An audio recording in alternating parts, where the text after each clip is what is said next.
Okay, welcome back, everybody. Hope you all had a good and relaxing reading week. Let's see. So let me just arrange my windows here a bit more. Great. Okay, so assignment 3 is released. So it was released, I think, since our last lecture, just after that lecture. It's due November 27th. This is assignments 2 and 3 are probably the most open-ended. This might be the most open-ended assignment. So if you haven't started it yet, it's not a great idea to leave it to the last minute. So I would get going on it. I've already given you a bunch of advice on this, but I can't help but repeat a bit of it. This is just good advice for any engineering project. Get something simple working first. So there are two parts to this assignment. One is to make a mapper, a RAM mapper for a Stratix 4-like architecture. Get that going first and pass the legality check. So we're giving you a legality check, make sure that you can pass it. After that, you've parsed the input files correctly, you've interpreted the legality rules correctly, you can optimize, and then you can generalize it to other architectures so that you can explore. So try to avoid hard coding in RAM sizes, physical RAM sizes, and so on, because if you read the second part of the handout, you'll see that you have to explore different RAM sizes, physical RAM sizes on the chip for the second part of the assignment. So that's going to be a lot easier if you haven't gone and hard-coded, 8 kilobits and 128 kilobits and things like that in your code, and instead you've made nice variables or constants for them. Well, variables are even better. So, as I said, break this down into pieces. RAM mapping, so the algorithm that you're targeting, is a generalization of bin packing. So if you go do a literature search for bin packing, you'll find there are lots of papers on bin packing. It's a well-known problem. Sometimes it's called the knapsack problem. How can you fit things into fixed-size bins? But what you'll find is that most problems in computer-aided design, they often have something they're related to, like this is related to bin packing, but they have a few more constraints or twists, and that's what you have in RAM mapping as well. So you have multiple types of bins, so it's a bit more general form of bin packing. Most of the sort of classic algorithms you would find for bin packing have just one kind of bin. You actually have different kinds of bins because you have different kinds of physical RAMs, and they have some extra legality constraints. Now, bin packing itself, where you're just trying to take a bunch of objects and fit them into a bunch of like one fixed size of bins and minimize how many bins you use, is NP hard, meaning that in polynomial time, there's no perfect solution, no guaranteed optimal solution. So that means you're not going to get a perfect solution that you can guarantee is the best result in any reasonable runtime. So you're going to have to use, heuristics, things that just seem like good ideas. To optimize well, you always want to think in a problem like this. What are the big rocks? What are the things that I need to do well for this to work pretty well? Because that's what you want to focus on. And there's really two aspects to optimizing this well. The first thing is you want to map each logical RAM, that the end user asked for, to a reasonable physical choice. So for the Stratix 4-like architecture, you've got 3 different choices: LUT RAM, 8 kilobit RAMs, or 128 kilobit RAMs. So which one should you use? You can even blend them, but that's more complicated. So as I mentioned in my reference solution, I actually always just pick one kind of physical RAM. So you can do that as a reasonable simplification. But you got to choose kind of what's reasonable. Probably you don't want to take a really small logical RAM that is, 128 bits and map it to 128 kilobit physical RAM. Seems very wasteful.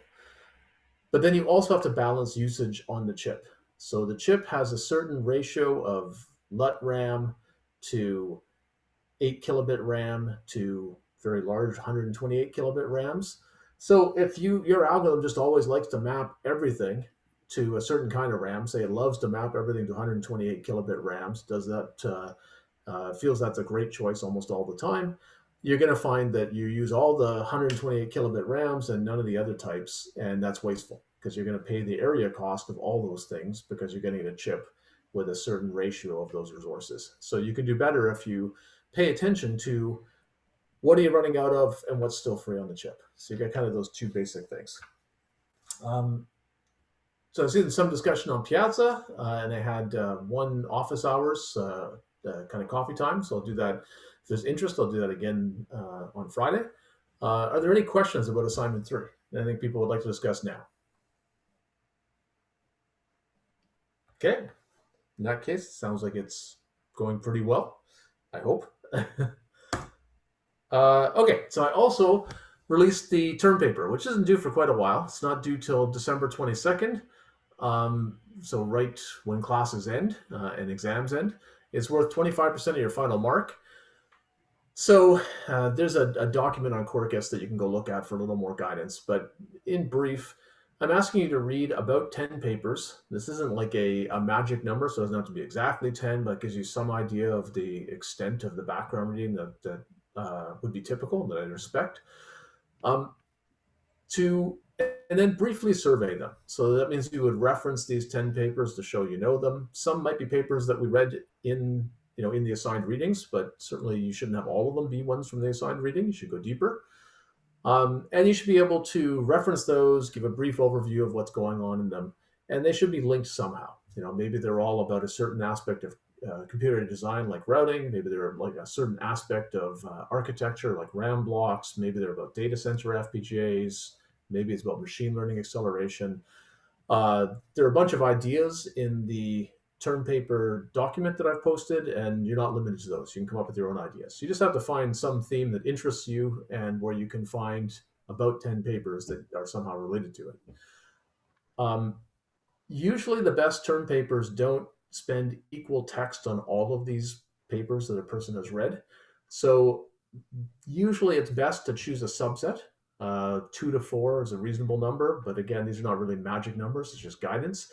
And those might be the most interesting ones, and they might show contrasting approaches, so you dive into those more deeply. One of the key things you want to do is this.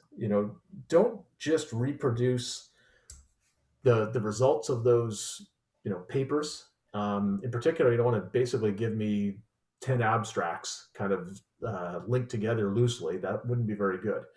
You want to give your thoughts. So I want to see the voice of the author, you, come through in this term paper. So how are these the same and different?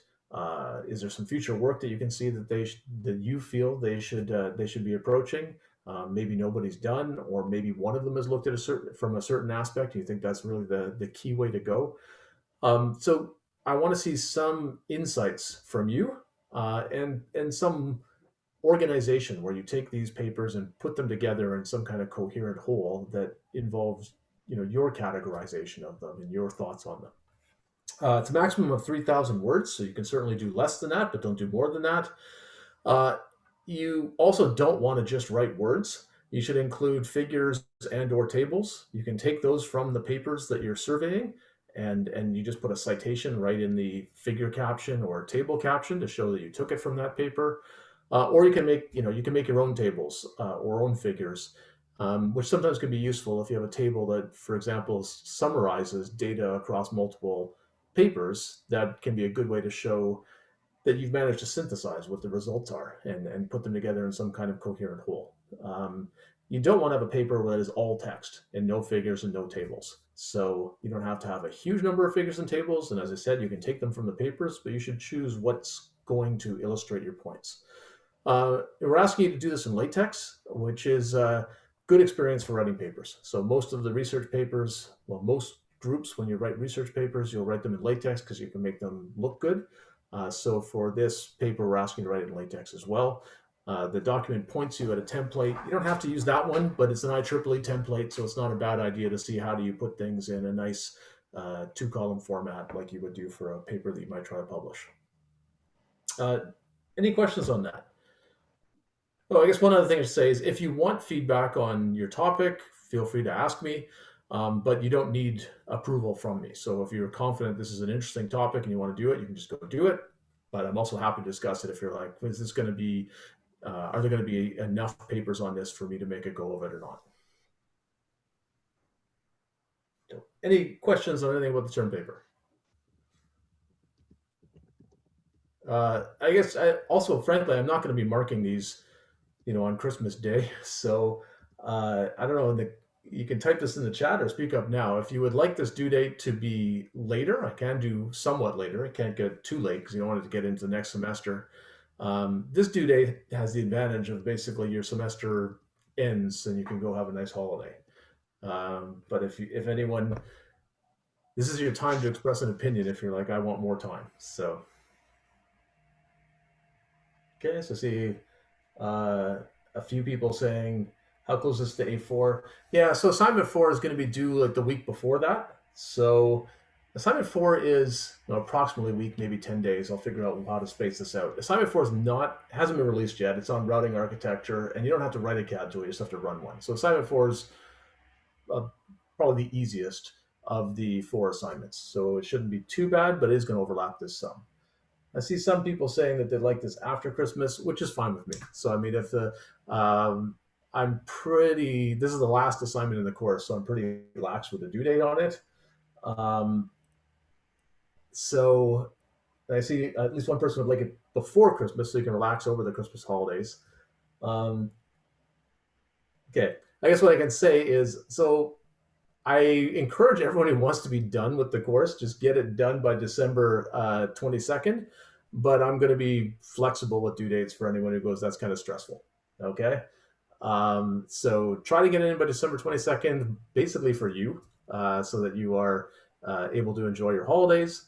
But if that's a problem, I'll accept it beyond that. So I'll figure out what exactly to post, but I guess I'll tell you right now that I'm not going to be very rigid on the due date on this one, if that helps reduce your stress level. But at the same time, if it helps you finish everything before the holidays to think of December 22nd as the target, then think of that as the target and go do it. Okay.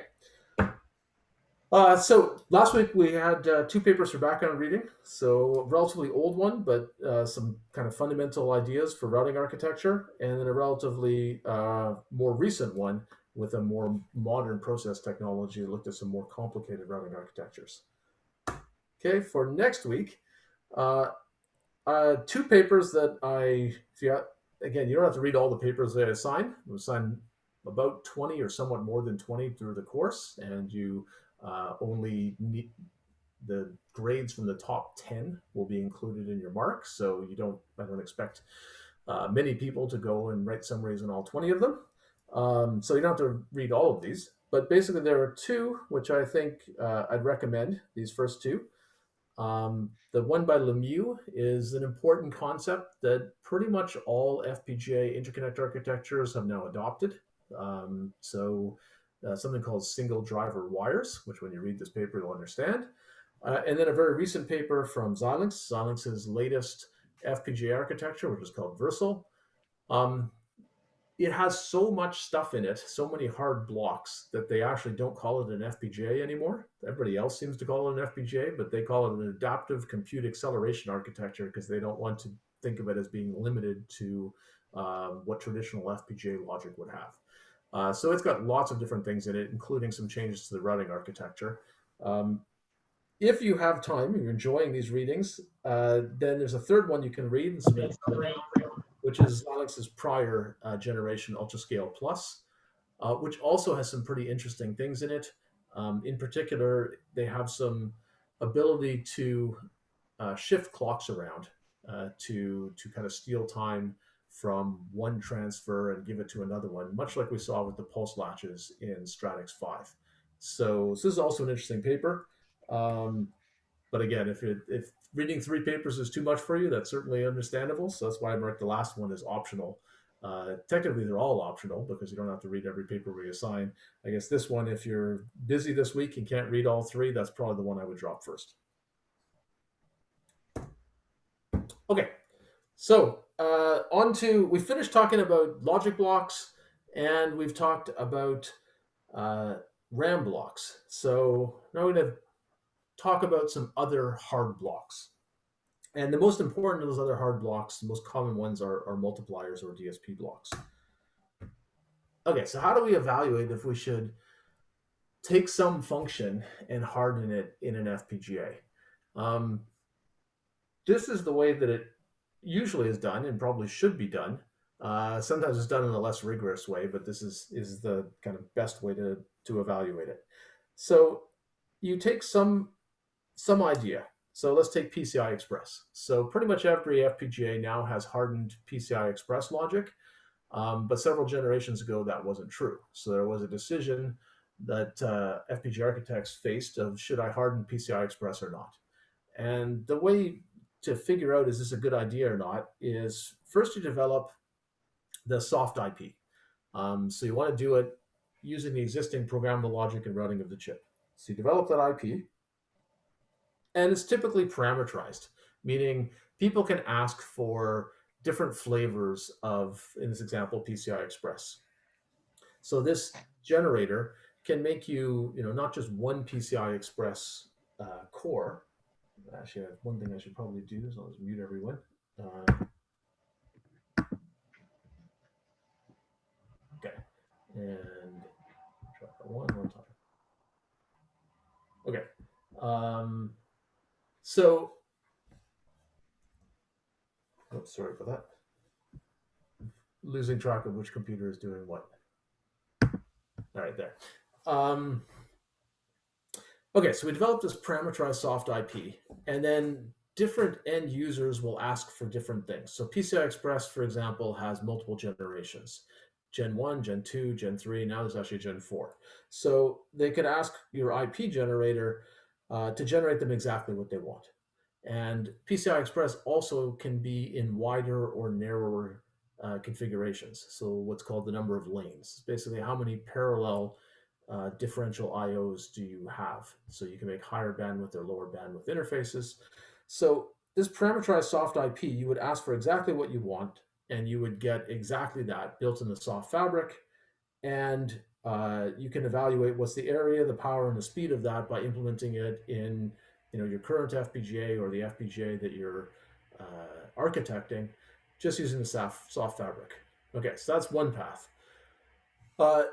Then you also need to create configurable hard IP. So that's what this path is showing. So it's related to your soft IP, but it's not exactly the same. The reason it's not exactly the same is when you're going to harden something, the end user can no longer, they can't change it. Okay, so in PCI Express, I just mentioned that we have, well, 3, now 4 generations. So if we want to support PCI Express on our chip, we probably want to let people choose which generation they want. And in soft IP, we can have our generator, which is up here, just produce the right thing. Okay, so that might be the Gen 1 thing that it produces. This might be the Gen 2 thing that it produces, and so on. It'll only produce what you need and only put that on the chip. When we harden it, we actually have to build everything we might ever need. So we have to build all 3 of these generations. And then we're going to have some SRAM cells that we add and some muxing that we add that's going to let us choose which of those 3 we want to use based on what the end user wants. Okay, so this is actually bigger than if we had just hardened one exact version of PCI Express and said everybody uses that. If there only was one version anybody wanted to use, that's fine. Then we could harden just that one, but that's not the case for PCI Express. We have to build a more flexible hard block, and we have to build in this additional muxing and these additional SRAM cells. What I've shown here is kind of a brute force way to do it. I actually go build in standard cells all 3 generations of PCI Express, and then I just build big muxes in between them. Maybe I can be a little more clever, and I can figure out that there's some common logic inside these. So maybe this red spot is common logic, and instead of making 3 copies of it, maybe I can just factor it out and make 1 copy that goes to all 3. Okay, so I might be able to be a bit more clever in how I make my hard logic. But if I'm not that clever, I can't figure out how to factor out some common logic. This is what I'm going to wind up doing, just muxing between them. Okay, so the key thing to realize is this cost me some of my area gains. The Rose paper that we studied earlier said that for things purely implemented in the soft logic, we get about a 35x area gain by hardening them. If you include a lot of hard blocks, it's more like 4x. Andrew has a paper where he shows that for machine learning accelerators, the gain is on the order of, Andrew, I think the answer was about 8 to 9x. Is that correct? Yeah. Putting you on the spot here to see how well you remember. I think so. Okay, so you get a big gain by hardening, but we got to give some of it back by having to harden multiple variants and mux between them. So we want to take that into consideration. Okay, so we've implemented this with standard cells. We now extract our area, our power, and our speed, and we can compare to what the area, power, and speed were in the soft logic. A couple of things we still have to do, though, is we have to estimate usage. Okay, so the soft logic IP, we only pay for when somebody uses it. And the area of this hard block over here, we pay for no matter what, right? Whether a person uses it or not, it's on the chip. So that is something that favors soft logic, particularly for things that aren't used that much. So it really pushes you towards common functionality. And then the other thing that we need to make sure we do, let me erase some of these annotations, is we need to include the routing ports. Okay, so we can get a big gain. So let's say 9x, we'll go with the number that Andrew had for machine learning accelerators. By hardening, we give up some of it by putting back in some configurability, and then we're going to give up some more by adding routing ports. And that's a common mistake that people make, is they forget that this hardened block still has to connect to the rest of the chip. And to connect to the rest of the chip, it needs to connect to the programmable routing. And that area can be significant if it's a block that has a lot of inputs and outputs. It doesn't have many inputs and outputs, then and then it's not too big a deal. But if it has a lot of inputs and outputs, that can be a lot of area and can change the equation of whether you want to harden it or not. Okay, so after you've done all this, the hardest part often for a new hard block is to estimate usage. So what fraction of people are going to use it? And then you decide, is it a net win? So let me ask a question to see if anybody ask a question to see if people have thought about this much. So for area, it's pretty obvious how usage impacts you. So if 10% of your target market is going to use your hard block, then basically you would take the area of this and you would take only 10% of that. So 0.1 times this area is the average area on the chip for the average person of this soft logic. And you would compare that to 100% of this area, okay? Because you're hardening it, you put it on the chip, everybody gets it, okay? Versus if only 10% of people actually needed this function, I would only include in this comparison 10% of the soft area. So hopefully that's pretty understandable. So that means something that only 10% of people use. I better get a pretty big win, because this 0.1 times area is going to favor the soft implementation. What about power? For power, should I do the same calculation where I basically say, okay, 10% of my people or my customers are going to use the soft logic, so I'm going to multiply my power of the soft logic by 10%. And I'm going to compare that to the power of the hard logic times 100%, because everybody gets that power. Yeah, I see Gil says, yeah, for power, it's not the same, because you can turn off the hard block. So that's true. So power actually favors hard blocks. That's one of the reasons that hard blocks are becoming more and more common on FPGAs, because the trade-off is different. So if the soft logic is going to take a certain power, P soft, and the hard logic, when it's running, is going to take a much lower power, P hard. And for area, everybody paid the area of this hard block, whether they used it or not. But if you don't use this hard block, then you don't pay for its power.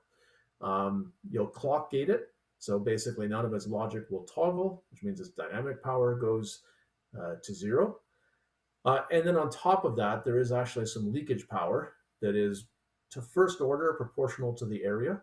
Just you have more transistor area, you get more leakage power. But you can actually get rid of that leakage power as well by putting power gating transistors between, basically you have a power rail. And if you put an extra transistor, a big one, between all of your hard block, so here's your hard logic, and that power rail, if they're not using the hard logic and you basically turn this transistor off So this is a PMOS, so I put basically a logic 1 on here with an SRAM cell, then this will not leak. So if I power gate it, I don't get any leakage power either, or I get negligible leakage power. So this hard versus soft trade-off, as power has become more important, it's actually more favorable to hard blocks because they don't take dynamic power when you don't use them, if you design them properly. And they also, if you power gate them like this, they also won't take significant leakage. So now your trade-off is nicer for hard blocks. Okay, so that was kind of the abstract. What do we do for hard blocks? Let's look at a couple of examples. Let's look at DSP blocks. So one of the things you want to do with a hard block is try to find good places for configurability. It's kind of, let me go back here. Here I made configurability just by making effectively 3 different hard blocks and then muxing between them. So I got the configurability I need, but at a reasonably high area penalty. So when you make a hard block, you kind of look and see, are there places I could make this more flexible, more generally useful, that are cheap? And those places do exist inside multipliers. Okay, so a multiply, basically the way you do a multiplication in digital logic is it's the same algorithm you use in decimal, but only in binary. So you basically have, I'm showing a simple example here. So there's my A and B inputs coming in, and I compute a whole bunch of partial products. So this is an AND gate that computes the partial product of A0 and B0, the lowest order bits. This is a partial product for A1 and B0. So these are all just AND gates. Okay, that's what all these little partial products are. Partial products are really simple in binary, just an AND gate. Both inputs are 1, you get a 1 in your partial product. And we get n squared of these partial products. Okay, we get every combination. And you can see they're shifting over as we go down. And that's just the way multiplication is done. This is what you would do with a pen and pencil with decimal multiplication as well. So we need to take all these partial products and we need to add them together, and we'll get our final answer. Okay, so the way that's usually done is with a big array of AND gates and adders. And that's what this logic is showing here. We've got our 2 inputs coming in, where every one of these things is an AND gate. And in the middle, they're basically AND gates and adders. So they're adding together partial products. And when everything's been added together, we get out our final multiplication output. Okay, what this means is that for an n by n bit multiply, okay, so 2 n-bit inputs, the number of basic logic elements, so lookup tables and adders, and as we saw last week, usually you combine the lookup table and the adder together. The lookup tables feed the adder. So that basic logic element can do both the and 1 bit of addition, and we need n squared of them, because if you count up how many partial products we have in this array, it's n squared. Okay, so that's actually quite a bit of logic. It's pretty common, so it's a good candidate to harden because it's going to get used a lot and it's pretty big. If it's small, what's the point? Okay, so then we have to think about, is it going to use a lot of inputs and outputs? So it needs 2 n-bit inputs, and it produces a single output, which has 2 n bits in it. Okay, so that's actually also good, good for hardening this. So we have n squared computation, and we only have order n inputs and outputs, 2n inputs and 2n outputs if our multiplier is bit width of n. So this gives us hope that we're not going to be routing bound, that we'll actually get enough savings in the logic of this function that is going to, more than pay for the routing input ports and output ports that we need. Okay, and Altera's actually published some numbers on the areas of their DSP blocks for StratX 3 and StratX 4, so we can actually do an actual comparison of silicon area. So if we take 18 by 18 multiplies, and I'm going to take 8 of them, that takes in soft logic about almost 2,600 basic logic elements. So they're half an ALM. It's basically a lookup table in a 1-bit adder. And the reason I chose 8 is because the Altera has published area numbers for Stratix 3 and Stratix 4 of the basic blocks, and the DSP block in those chips does 8 18 by 18 multiplies. So, and the area that it takes in silicon, including all of the programmable routing interfaces, is basically the area of 238 of these, half ALMs. So basically, it takes 120 ALM areas, and I'm counting half ALMs because I'm counting kind of LUTs and 1-bit adders, which is half of what an ALM can do. It can actually implement 2 small LUTs and 2 bits of addition. Okay, so if we compare those, it's a big area gain. So that's an 11 times area gain, even if you don't use the adders and so on, they're in its DSP block. So this DSP block area, it's again from Stratix 3 and Stratix 4, it includes more than just multiply. It has an adder after the multiply, so it can do multiplication plus addition. It can do multiplication, and it can accumulate the result in registers. So it can do some more stuff. The biggest logic is the multiplier, though. Because of this order n squared computation, multipliers tend to be big. So it's the biggest single thing in the DSP block. And what I've included here, I've only used the multiply, and it's already an 11x area gain. So it's a pretty big gain. And if you use those other parts of the DSP block, then you get even bigger area gains. Okay, so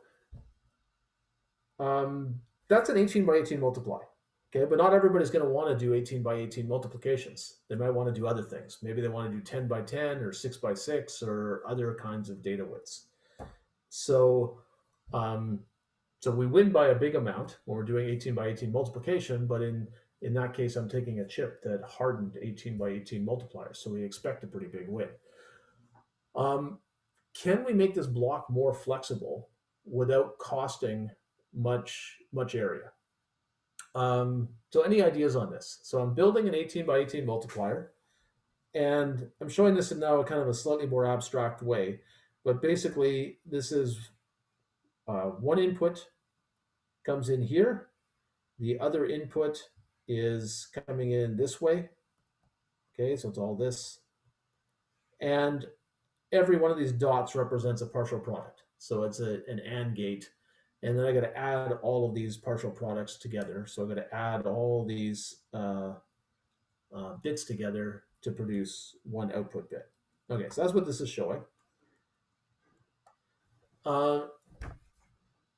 So we could just build an 18 by 18 multiplier. That could be our hard block. But is there any extra configurability that we could add to it that might make it usable by more people that's cheap? Because that's what you're looking for when you're trying to make a hard block more configurable. So let's take a minute and just think about this. If you've got an idea, type it in the chat. Okay, so Mary's just saying maybe allow each block to perform 2 9 by 9 multiplications as well. Okay, so that's a good idea. Why? Why does that make sense to you? So you can either unmute yourself and speak, or you can basically just type it in. Yeah, and Gil has the similar idea. Let people partition the multiplier by tying some partial products to 0. So yes, these are good ideas. So let me just draw this. So you can basically you can recognize that this big multiplier array, which is computing 18 times 18 partial products, so 18 squared AND gates, and then they're all being added together by a long cascade of adders. If we add just a little bit of extra logic, and that little bit of extra logic is basically to stop this basically is a long adder that's adding together numbers. So we basically have all sorts of adders inside of this that eventually results in us getting one number at the end. If we actually put a little bit of configurability in that allows us to basically break the carries on these red lines, okay, so if I can break the carries across those red lines, and if I could send different data into the top part of the array and the bottom part of the array, then I can actually do 4 9x9 multipliers. Because I have enough AND gates for that and I have enough adders for that. I basically just have to stop the carry from going across this line, so that I don't have one multiplication pollute the other one. But that's not a lot of logic, right? I can do that with a limited number of multiplexers. And I would also have to get different inputs. Basically, I'd have one 9-bit input coming in here, and another 9-bit input coming in here, and then a 9-bit input coming in here, and a 9-bit input coming in there. Okay, and I could, and if I want to do more multiplies, I have to get more inputs into this bottom one. Okay, so the other thing I need to do is get all the inputs in there. But I actually have the logic with small modifications to do 4 9x9 multipliers. And then, yeah, Gil has a good idea. Okay, so I'm going to go to Gil's comment in a second. But basically, this can be useful because 9-bit is common in some domains. So one of the things you want to ask is, if you add in this configurability, is anybody going to use it? And small multiplications are useful. So it's common in video processing. Video pixels tend to be 8 bits. 9 bits can be useful, so you have an extra bit to avoid overflow or for extra precision. So it's useful in video. And nowadays it's very useful in machine learning. So machine learning algorithms have been shown to be quite tolerant of low precision. So a lot of machine learning accelerators will use 9-bit or 8-bit data, or even less. So the ability to do more 9-bit multiplications is quite useful in these domains. But Gil has a good question of basically, do we have enough inputs?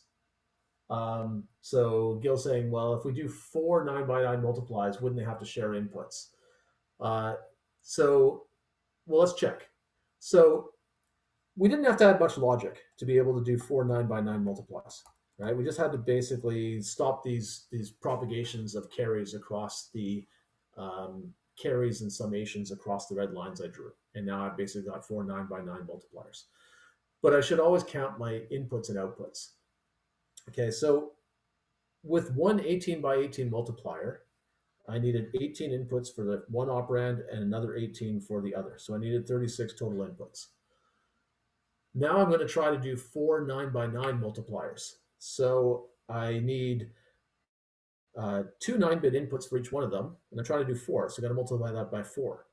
Okay, so if I do that calculation, that's actually 72. Okay, so that's 72 inputs, which is double what I needed for the 18x18 multiplier case. Okay, so I could do it, but I'd have to add a lot of inputs. And as we talked about, repeatedly, those programmable routing ports are expensive. So what Altera did is they limited it to 2 9x9 multipliers for each one of these 18-bit arrays. Okay, and that underutilizes the multiplier array. They actually have the computation with small hardware changes to be able to do 4 9x9, but it's too many inputs. So they say, not going to do it. The expense of adding that is too much. So we'll only allow 2 9x9s. We'll still get a doubling of multiplier capacity when we're doing these low precisions. So still useful. The other thing that Altera did in several generations of their chips is to allow you to combine 18-bit arrays to make a bigger multiplier. So in the same way that we can cut an 18x18 multiplier into 4 9x9 multipliers, if we have 4 18x18 multipliers with a little bit of extra logic, a little bit of addition and shifting, we can actually use those 4 18-bit arrays to make a 36x36 multiplier. And that one's not going to have any problems with inputs and outputs, because a single 36x36 multiplier actually only uses half the inputs and outputs of 4 18-bit multipliers. So it's not going to cost us any extra inputs or outputs. It does cost us some small amount of extra logic to do the shifting and adding to combine these things together. So again, for several generations of their products, Altera had a mode in their DSP blocks to do this. This one, it turns out not as many people need 36x36 multiplies, so it's not in the latest chips. So I'll show you what's in them instead. So I guess the key thing that you have to watch for here is And I guess multipliers are a good example of where can you find places to put a little bit of configurability in to make something more general, but you have to watch how many inputs and outputs you use as well. Okay. Yeah, and in some of Altera's chips, like Stratix 4, the one where they publish the area numbers, you can't actually do 4 independent 18 by 18 multiplies in a DSP block. So even though they have, in a DSP block, they have 4 18 by 18 multipliers, they have to, you have to add the outputs together, or uh, or you'll just run out of outputs. You can't use it. So the inputs and outputs often produce limitations on what you can do in a hard block. That if you're not thinking about, the limitations seem random if you're not thinking about how many inputs and outputs you need. But often there'll be limitations on what you can do that are really trying to limit the number of routing ports. Okay, so there was a pretty big change in FPGA DSP blocks when we went to ARIA 10. So Intel's 20 nanometer FPGA. It supports 2 18 by 18 multiplies. It added in a pre-adder on each of them. Okay, so that's shown. Let's see. So here's a multiply, and it has a pre-adder on each of them, meaning I can add two numbers together and then multiply that times a third number. And that's useful for symmetric FIR filters and symmetric convolution. So useful for the exact things that you did in lab 2. And it turns out that a lot of filtering and convolution does have symmetric weights. So this pre-adder allows you to completely in hard logic do the addition of symmetric coefficients and cut the number of multiplies you need in half. They can also take these two 18 by 18 multipliers and internally combine them into one 27 by 27 multiply accumulate. So this is a bit smaller than the 36 by 36 that some of the earlier chips could do. 27 by 27 is useful because it's the size you need to do a floating point mantissa. So IEEE single precision floating point has basically a 24-bit mantissa. Well, it's 23 plus 1 hidden bits. And then it turns out to get all the round offs correct, you have to add 3 more bits. Okay, so to do IEEE single precision floating point, you need 27-bit multipliers. Or at least it's the easiest way to do it. So by making sure that they can do this larger multiply, and when they do that larger multiply, they can only do 1 because they're limited by the number of routing ports. And they built enough routing ports for 2 18 by 18. They don't want to build enough for 2 27 by 27, but this still fits fine. They can also do a 32-bit floating point multiply accumulate, so AX plus B. And again, this perfectly matches the 27-bit multiplier. That's what you need for the Mantissa part. And it doesn't need any extra routing ports. 32-bit 32-bit inputs actually fit in with the number of inputs that they needed for the 2 18 by 18 multiplies. So one 32-bit input still fits. One 32-bit floating point multiply doesn't need any extra routing ports. And they have a paper on how they did this. So they did it in a pretty clever way so that they only added 13% to the DSP block area. And this has since become adopted by, well, Intel's done it in all their future chips since ARIA 10, and now Xilinx has done it in their latest chip, Versal. So the ability to do floating point multiply accumulate has become a common thing in FPGAs. Okay, so those are some results from that paper that Martin Lahammer wrote. He took a bunch of floating point benchmarks and implemented them in Stratix 5. So Altera's chip right before ARIA 10, which only had fixed point DSPs. So it could do fixed point multiplication, but not floating point. And he compared them. So he did a finite impulse response filter. So it's one-dimensional convolution. And it got much, much smaller. Okay, so the DSP count didn't change much, but he got rid of a lot of soft logic. So soft logic went down by a factor of well over 10. Um, and floating point multiplication and addition requires a lot of shifters to basically the line up the decimal points before you actually go and multiply the mantissas and add the mantissas.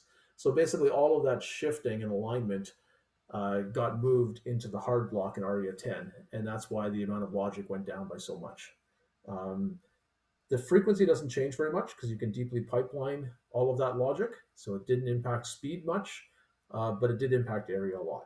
And he got similar but slightly less dramatic results for several other things: a fast Fourier transform, a matrix multiply, and Cholesky, which is a matrix factorization technique. You can use it to solve matrices. Uh, Across all of these, the average reduction in logic was 10 times. So didn't change the DSP block usage very much because you still had the same number of multiplies that you needed to do, but you got rid of a ton of soft logic. This is the floor plan of that 128 tap FIR filter. So 128 tap just means it's 128 entries in the convolution. Okay, so you're convolving with 128 weights for 128 prior values. And you can see that the soft logic is in blue here, and the DSP blocks are in red. And the soft logic massively went down, going from Stratix 5 to ARIA 10. So yeah, now this has become common in all the recent generation FPGAs. So it used to be that doing floating point in FPGAs was possible, but you took as you can see, a huge efficiency loss. Now that efficiency loss is much smaller. You still take some loss, but it's not nearly as big. The most recent FPGAs are continuing to add more precisions. So they're adding in support for 16-bit floating point as well because it's useful for machine learning. And basically, it's a standard technique to think, if I have this many inputs and outputs and I have a big multiplier array, can I chop that into several smaller multiplier arrays that don't need more inputs or outputs? So the exact details of what is done in each chip varies, but that technique is being used across a wide variety of chips. Okay, so that's it for DSP blocks. Any questions on those? Otherwise, I'm going to go on to our next example of a hard block, which is a final example of PCI Express. Okay, so we talked about this a bit earlier as a motivating example. Let's look at what's inside PCI Express.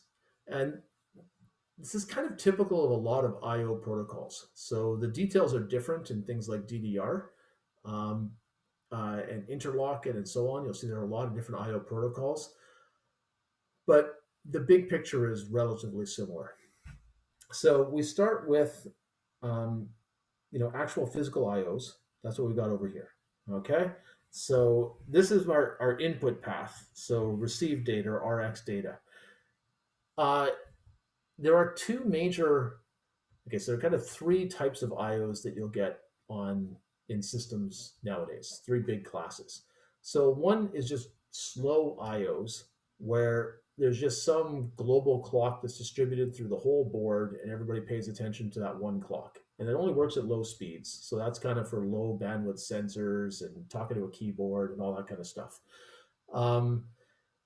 Higher speed, we already looked at something called source synchronous transfers, which is what's used in memory interfaces like DDR. And that's where you send a clock along with the data. So in DDR, for example, you send a clock, or it's a strobe, so it's a clock that can stop, with every 8 bits of data, and you use that clock that's been sent alongside the data to sample the data. Okay, so it's called source synchronous. It tends to take less logic. Well, it tends to take some more logic than just the very simple global clock that everybody's paying attention to on the board, but it runs faster, and it still doesn't take too much logic. Okay, so that's source synchronous. When you want to go over long distances at very high speeds, you can't send a clock with the data and actually use it to sample your data. The variation is too much. You'll never capture the data reliably. So when you get to those speeds, you use what are called serial transceivers. And that PCI Express is an example of a serial transceiver IO protocol. Okay, so it's kind of the third class. It's the highest speed, but the most complicated, most expensive circuitry. Um, but it will get you the highest speeds, particularly over long distances. If you actually have signal traces on your board that have to go a significant distance. Okay, so how does that work? So um, let's focus on the input path. The output path is basically just the opposite. So first is differential, okay? Meaning you've got a positive and a negative IO.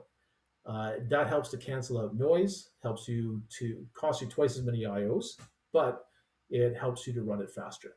Okay, so that's what this is. We've taken two of our IOs and used them as a positive and negative, goes into a differential amplifier. Now we need to actually get a clock. PCI Express does not send us a clock. What it does do is it sends us data, and it guarantees that the data will transition every once in a while. Okay, so every generation of PCI Express makes different guarantees, but it guarantees it will not just send us a whole pile of ones forever or a whole bunch of zeros forever. It guarantees there will be transitions. Given that I'm going to get some transitions on my waveform, so it is going to transition, not necessarily every clock cycle, but it will transition um, many clock cycles. I can actually use some tricky circuitry called a clock recovery unit to basically watch for these transitions and figure out how to generate a clock. So it actually is controlling a phase lock loop to adjust a clock so that the clock edges actually line up with the transitions. And the fact that there won't always be a transition. So there'll be some times where, we just set a 1 for 2 cycles, for example. So there is no transition there. It's okay. The clock recovery unit understands that it'll be missing certain edges. Okay, so that's a tricky bit of actually very high speed circuitry running at, for PCI Express Gen 3, running at 8.5 gigahertz. So it makes me that clock. It uses that clock to sample the incoming data. So we've created a clock, and now we use that clock. Let's see if I can change my color here. Let's see. That clock that we've made would be used to sample in the middle of these data windows. Okay, so that gives me a very high speed set of bits. I can't send those bits. I can't send something at 8.5 gigahertz into the FPGA. It won't be able to keep up. So we have a serial to parallel conversion, so bit deserializer. So we widen the bus from more than one bit. It gets widened to something larger numbers of signals, and sent into the next block. Okay, so this was basically high speed, essentially analog circuitry. At this point, the speed's been dropped down some. Depends how much we deserialize, but if we deserialize by, say, a factor of 8, then this is now running at about a gigahertz. And there's a bunch more blocks of logic. I'm not going to talk about all of these, but they basically implement the next level of the PCIe protocol. And this is the kind of low-level parts of it. This one is maybe interesting. The way that PCI Express avoids sending long sequences of ones or zeros is PCI Express Gen 2, for example, does an 8-bit to 10-bit encoding. So for every 8 bits of input data that it wants to send, it maps that to a 10-bit symbol. And that 10-bit symbol, all of them have a lot of transitions. Okay, so they just will not use symbols like all ones and all zeros, and they don't have to, because they only have 256 different values they want to send, and they're going to use 10 bits to send them. So they're picking only 256 values out of that 1024 possible ones. Okay, but that needs to be removed. So that's what this decoder does. So it takes that 10 bits data symbol and figures out what 8 bits it represents. Okay, so we go through all of those blocks, and then there's some higher level protocols in PCIe. Once we've gone through this, we basically have all of our data with the encoding, like this 8-bit, 10-bit encoding has been removed. We've kind of lined up our data, and I haven't really talked about the details of that, but it's a complicated protocol. So we may need to line up our data so we have things nicely ordered. We know where the bytes start and end. And then there are higher levels of the protocol as well. So there's a transaction layer, for example, that defines, how do I ask for data, how is it sent back, etc. And what the hard block does, because they don't know exactly what people are going to want to do, is most of these things are bypassable. So you can see there's this big mux here, and this mux would be controlled by some SRAM bits, and it's basically allowing, and there are some other muxes in here, they're also controlled by SRAM bits. So basically all this hard logic can be bypassed. So if you need every one of these features, some of which are optional, then you would program, the CAD tool would program this PCI Express block to use all of them. If you don't need some of them, then you'll program it to just skip some of these blocks, or maybe you skip the whole thing and come right out here. You can't skip this first phase, which where we basically figure out the what are the bits that are being sent, because it's just too fast. You can't do that in the soft logic. Everything else you can choose to skip and just do it in the soft logic. So that's how FPGAs stay flexible. Um, and different end users will skip, different operations. They might use every single operation here, or they might use only some of the low level ones and then skip the higher level ones because they want to do their own version of those. So that's a pretty common way to do an IO protocol on an FPGA that you've decided is important enough to harden. You put all these bypass muxes in so that you let the end user decide, do I want to use all the hard logic or just some of it? Okay, after this though, I'm out to the FPGA logic. Maybe I've gone through all the layers of the PCI Express protocol, maybe just the first few. And then it's all reversed going back the other way. So going back the other way is just the exact opposite of what I talked about. Let's see. So let's see, there's a question from Camila. So could this also serve as a checksum since only a subset of the 10-bit space is allowed? Yeah, so you're talking about this 8-bit, 10-bit decoder. Yeah, so there is some error correction that they put into this too. So that's a good point. So there's multiple reasons they're doing this encoding where they basically don't allow every bit pattern. One is to make sure that this clock recovery unit will work, so it gets enough edges. And another one is to add redundancy to the data stream so that you can do some error checking and even some error correction. And yeah, these protocols are pretty complicated. So I'm not the right person to teach you every aspect of them, but you're definitely right. And the encoding and the error correction get more complicated every generation as they push to higher speeds. Okay, this is kind of very similar to what I just showed you. It's just a higher level viewpoint. So I've got my logic here, and we've got these high-speed IOs. So these are the transceivers, the serial IOs. They have this very high-speed clock data recovery that's basically quasi-analog. Then we have some kind of low-level digital stuff, undoing that 8-bit, 10-bit encoding or other encodings. And then we have higher level protocols. And again, we can bypass some or all of this so that we still have quite a bit of flexibility. For example, I can use these transceivers for things other than PCI Express. So I might bypass all the PCI Express related logic right here, but I still want to use my transceivers for some other protocol, and I can still do that. Okay, so should we build hard PCI Express or not? So the soft logic to build a whole PCI Express interface is pretty big. It's tens of thousands of lookup tables and flip-flops. So that's definitely argues that hardening it might be good. We know that for general logic, standard cells are around 20 times smaller. So again, Ahmed and Quan and Rose said it was about 35x, but if you recall back to when we went through that, we found some things they neglected. So probably 20x is a bit better guess. But that's a big number. Okay, so we can say we've got something that's pretty big. We can make it 20 times smaller because it's not going to use much RAM. It's not going to use many multipliers. So the area gain is going to be close to just the gain of logic, which is kind of the biggest gain you get from hardening. Another gain we can get is the hard logic's faster. Okay, so with these really fast I/O interfaces, so I got this data coming in at 8.5 gigahertz, for example, for Gen 3 of PCI Express, I can't process, even in hard logic, I can't actually process things at 8.5 gigahertz. So I need to very rapidly widen that.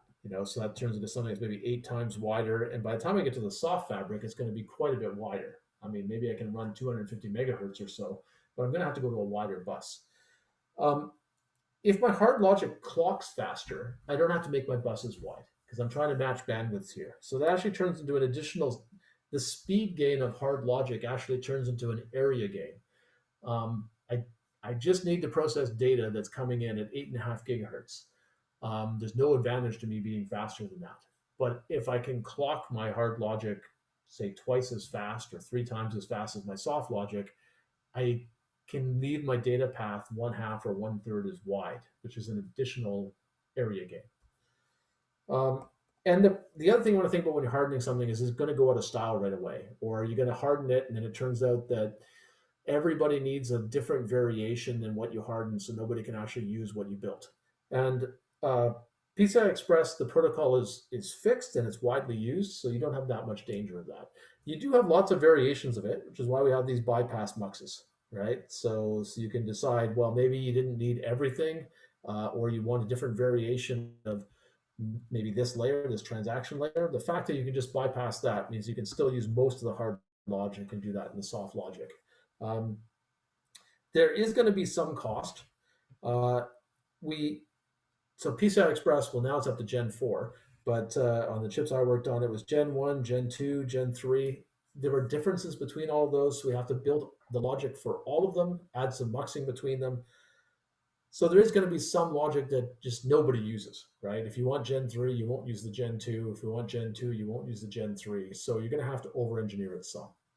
But overall, still, on balance, this is a good case for hardening. Okay, so the decision is we want to harden it. How do we do it? So let's take PCI Express Generation 3. And PCI Express, you can choose how many lanes you want. Lanes is basically how many differential I/O pairs you want. So 8 lanes means, you just have 8 pairs of I/Os. So you've got 8 data streams coming in. And for PCI Express Gen 3, those are each at 8 gigabits per second. That's just what the standard specifies. And they're full duplex. Full duplex meaning I have 8 sets of I/Os for data coming in, and I have another 8 sets of I/Os for data going out. So I can both send and receive data at 8 gigabits per second at the same time. Okay, so 8 gigabytes per second input, 8 gigabytes per second output. For this particular variation, right? Gen 3, 8 lanes wide. Okay, so how fast can you run the FPGA fabric? Depends on which chip, depends on how confident you are as a designer, but let's say that you can do 250 megahertz and you feel that's pretty safe, that because you want this to be a number of not, I think I could maybe hit that on my best day, but it's going to be really hard and I have to play with all the CAD tool settings. You want this to be something that's going to happen reliably, that you're going to make sure that your PCI Express interface works all the time so it doesn't limit your system. It's not your biggest time enclosure problem. Okay, so we've got a mismatch here. Our FPGA fabric can work at 250 megahertz. We've hardened our PCI Express block. Okay, so we've handled all of this stuff. So that's good. But it's still going to output data to the PLD fabric here at 8 gigabytes per second. And we want the FPGA fabric, we want to basically say it's okay if we can only run it at 250 megahertz, that it'll be able to accept the data. Okay, so how can we match those two things? And I'm going to try a new thing. So let's see. So I'm going to see if I can figure out how to make a breakout room really quickly here.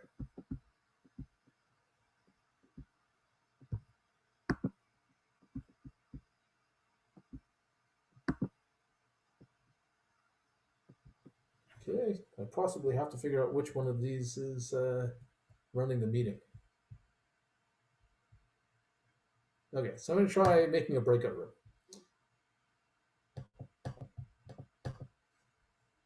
Okay, so what I'd like each of you to do is we're going to try, because you're all virtual, it's hard to have a sense of community. So we can see how this goes. I'm going to try putting you in 5 different breakout rooms. So you're going to be with, approximately 5 randomly chosen students, and I want you to figure out 2 things. Well, I want you to figure out how can you match uh, this 8 gigabits per second bandwidth. Whoops, don't look at that. This 8 gigabits per second bandwidth coming out of this PCI Express block. How can you get it into the FPGA fabric?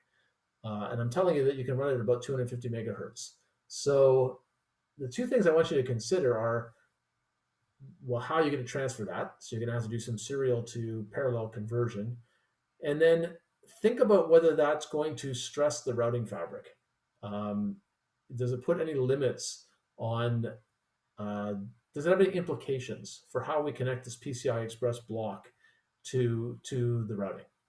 Okay, so I'm going to put you in a room with those vague instructions, and we'll see how this goes. And then in a few minutes, I'll basically bring you back here.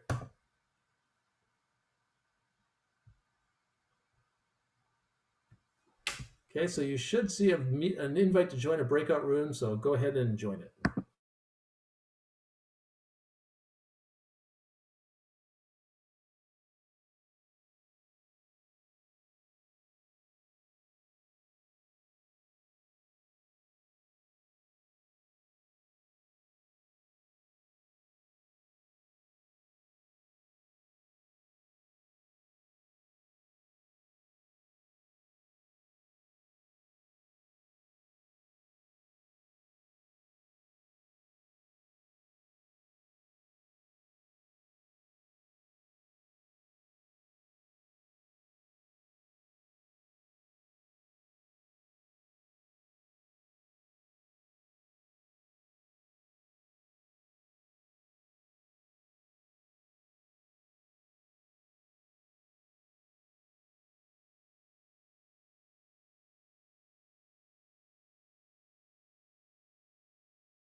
We actually had to not use all 16 bits of our output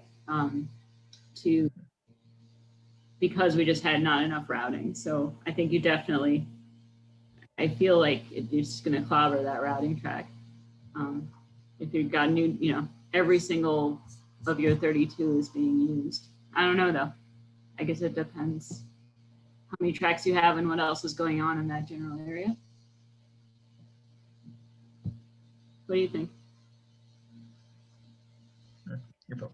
Wait, I wonder, does the 8 gigabit per second include the whole 10 to 8-bit conversion thing, or is that afterwards? No, I'm gonna look at the picture again. How goes the breakout room? It seems like this is an extremely quiet breakout room. So, well, we're trying. So any of you have any ideas? Or is basically the question too vague? I mean, I feel like maybe I'm unclear, but it seems like serial to parallel conversion isn't really hard. It just turns from narrow to wide. Unless there's something we're all missing. Whoops, sorry, I had my volume off. So maybe I just couldn't hear you. So I feel like maybe we are missing something because, like, as far as I can tell, serial to parallel conversion basically just means narrow to wide if you just have a shift register. yeah, so okay, so if you've got 8 gigabytes per second coming into this block, and you got to transfer it to the fabric at 250 megahertz, how wide do you have to make it? So you can do that as a serial to parallel conversion. So how wide? What's the width that you're going to convert of data that you're going to send to the fabric? Well, make to gig is 4, so then times 8. Assuming it's gigabit, not gigabyte, you turn from the 1-bit input to 32 bits on the output. Right, and it actually is bytes, so there's another factor of 8, right? Okay. So 32 times 8. So you're Yikes, 256 then, I think. yeah, because the PCI Express block is basically, for this particular case where it's taking up 8 channels, it's actually getting 8 gigabytes per second of data. So to transfer that at 250 megahertz, it needs every single cycle to transfer 32 bytes, which is let's see, 256 bits. Okay. So you're right, and it's going to have to do that. I mean, that's how you're going to match the bandwidth. So I guess then my second question is, that cause you any concern? You got a block that then has 256 inputs. Yes, it causes me concern. So question, how wide is it? What are you going to do? Invent variable with routing tracks and give the track, the channels near that PCIe thing more tracks or something, or I don't know. Right. Question. How big does this block have to be, like, in terms of like multiples of a logic block area? Because like you could probably feed a bunch of different, more than just 2 tracks from this thing is what I'm guessing. Oh, you want to make it like 32 blocks wide or something, so it's and then like it feeds onto every one of those horizontal tracks instead of trying to feed one track from all those outputs. There you go. These are good ideas. Okay, so hold that thought. I'm going to leave this room because clearly you guys are working it out. Okay, so I'm going to probably call on you guys to summarize what you're thinking, because these are both good ideas. Okay. All right. Bye.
Okay, hopefully you can all hear me again.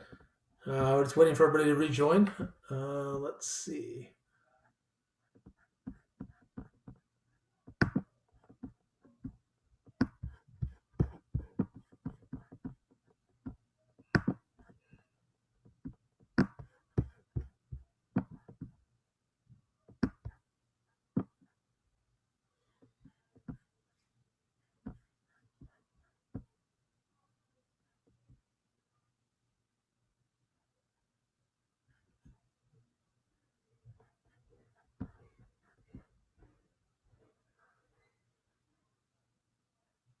Okay. It looks like everybody's back. Andrew, can you hear me? Yeah, I can hear you, but I don't see the slides. Oh, okay. Sorry about that. Let's see if I can share them again. Okay, let's see.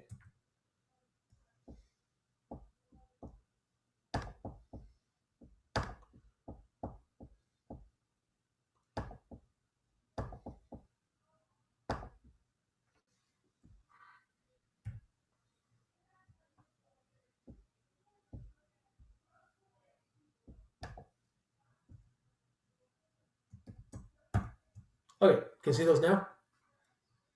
Yeah. Yeah, thanks. So you can type this in the chat or just say it out. So first question is, did the breakout rooms work okay or not? Or is this an experiment that is useful or something we should never do again?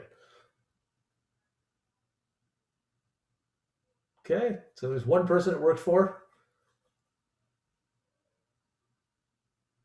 Okay, got a few people at least who liked it, so that's good. So yeah, if this works well, it's hopefully a good way to get. I like to have discussion, and frankly, the online environment is different. Okay, so it sounds like people think it worked pretty well, so that's great. Okay, so anybody want to speak up? I heard some good discussions in the 2 breakout rooms that I joined. I guess how are we going to match this, right? So we can't run an FPGA fabric, say beyond 250 megahertz, and I got 8 gigabytes per second of bandwidth. So what am I going to do? And definitely people were saying, well, serial to parallel conversion. That's going to be part of it. Does anybody want to jump in of like, well, how wide an interface do we need to match this bandwidth, and any issues that come up from doing that?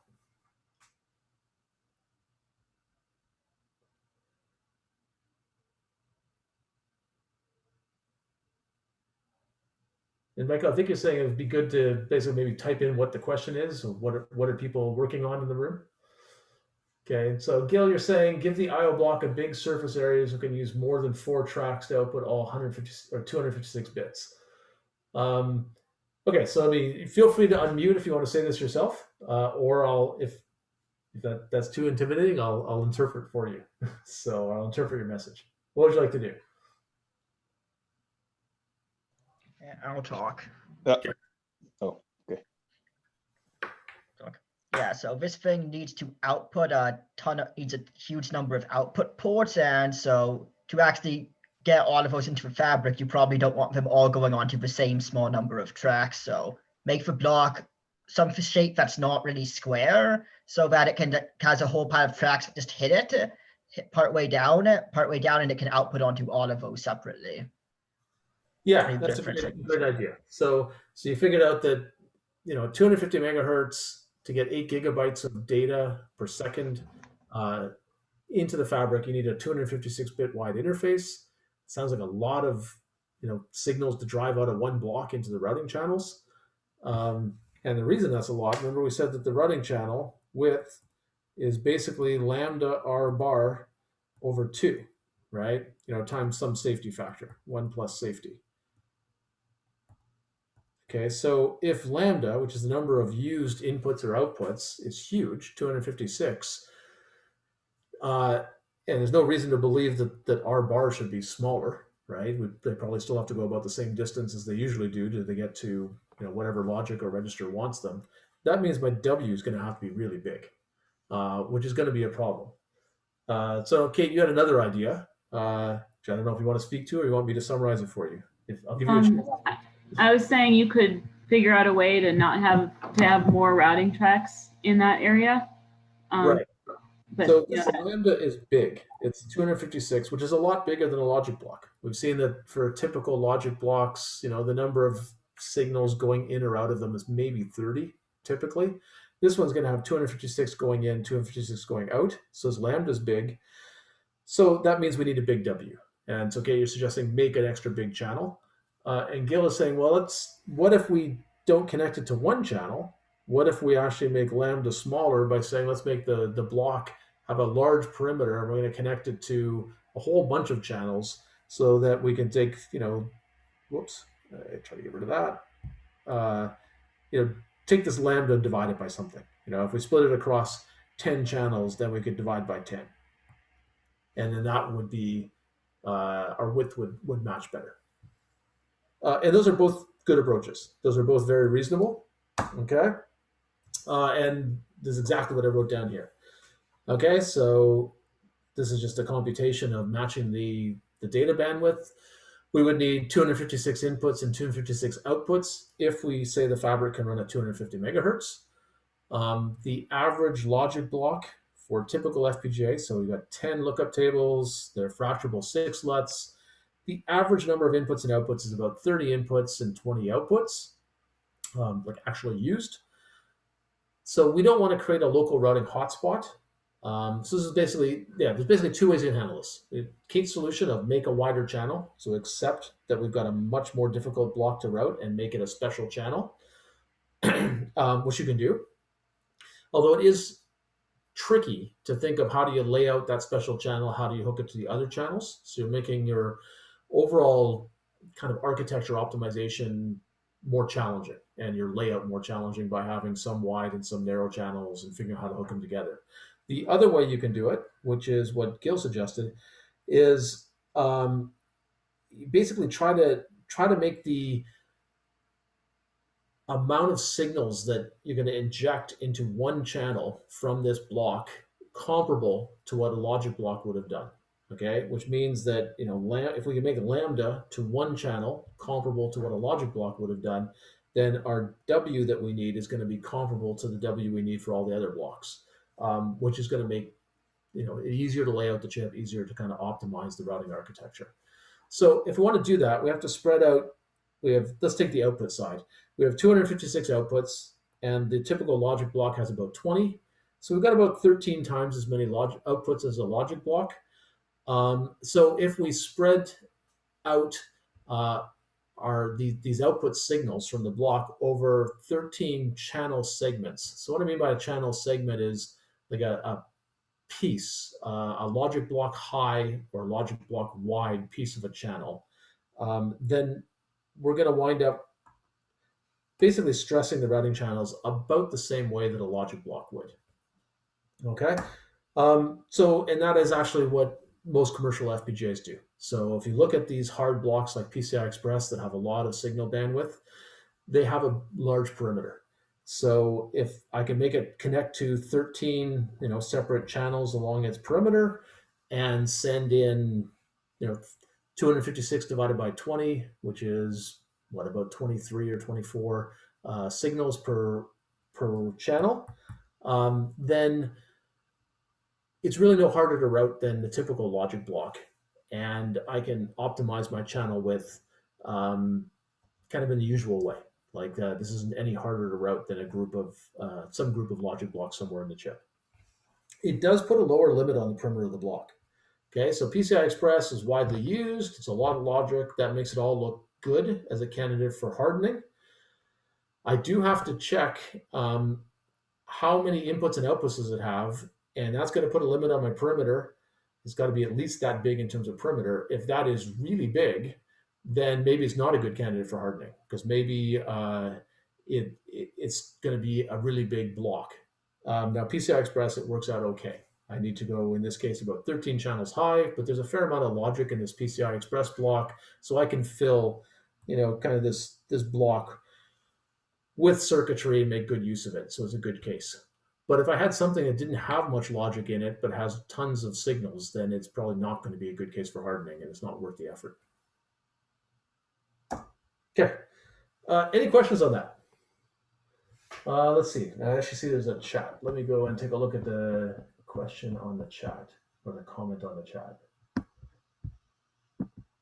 Could you get around the minimum perimeter having dedicated wires and high metal layers to jump over some blocks and inject the I/O ports some distance away from the block? Yeah, you could do that too. So I think what you're saying is you know, jump up to some higher metal layer, get out here and drop down and put it in there. You could do that. Tricky to lay out. So I was thinking about that. I haven't seen it done, but it is technically possible. You would have to leave this. I guess what that amounts to, though, is you don't want to have a logic block there too. So if I put a logic block here and I send some signals out and come down beside this logic block, then I'm basically adding to the routing stress that, this logic block has a certain number of signals, a certain lambda, and I'm basically trying to put some extra signals in there. So I guess I have seen a variation of this in some Altera chips, but what you do is you don't put a logic block there then. You just put routing.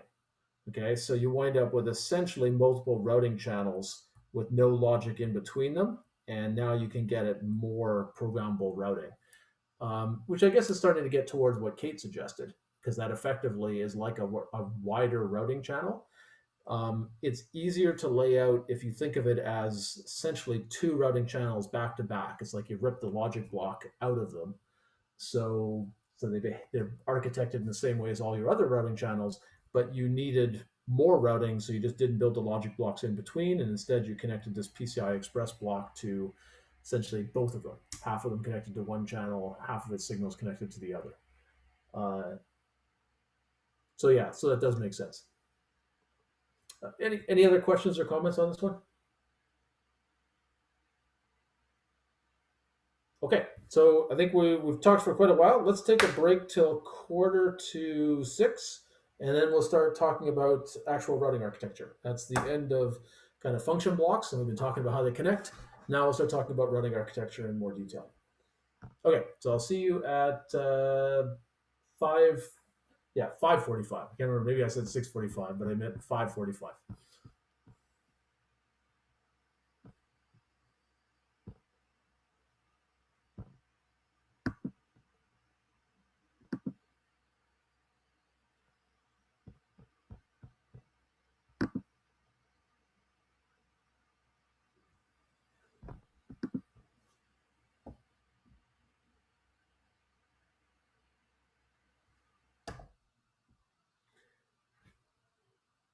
Okay, so we're back, and we're going to start talking about routing architecture.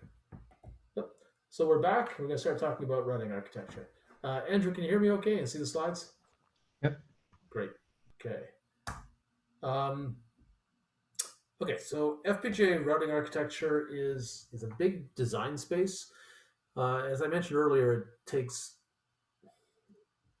the majority of the area and delay in an FPGA. So the really well-designed routing architecture and kind of big lookup tables and logic blocks, you might get the routing area down to 50%. Usually it's more than 50% of your total area. So it's pretty important. Okay, so a few of the parameters that define a routing architecture are the wire lengths. So in this example, I'm showing length, all the wires are length 3.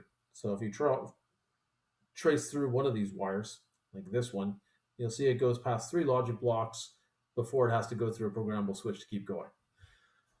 So that's what we call the length of a wire segment.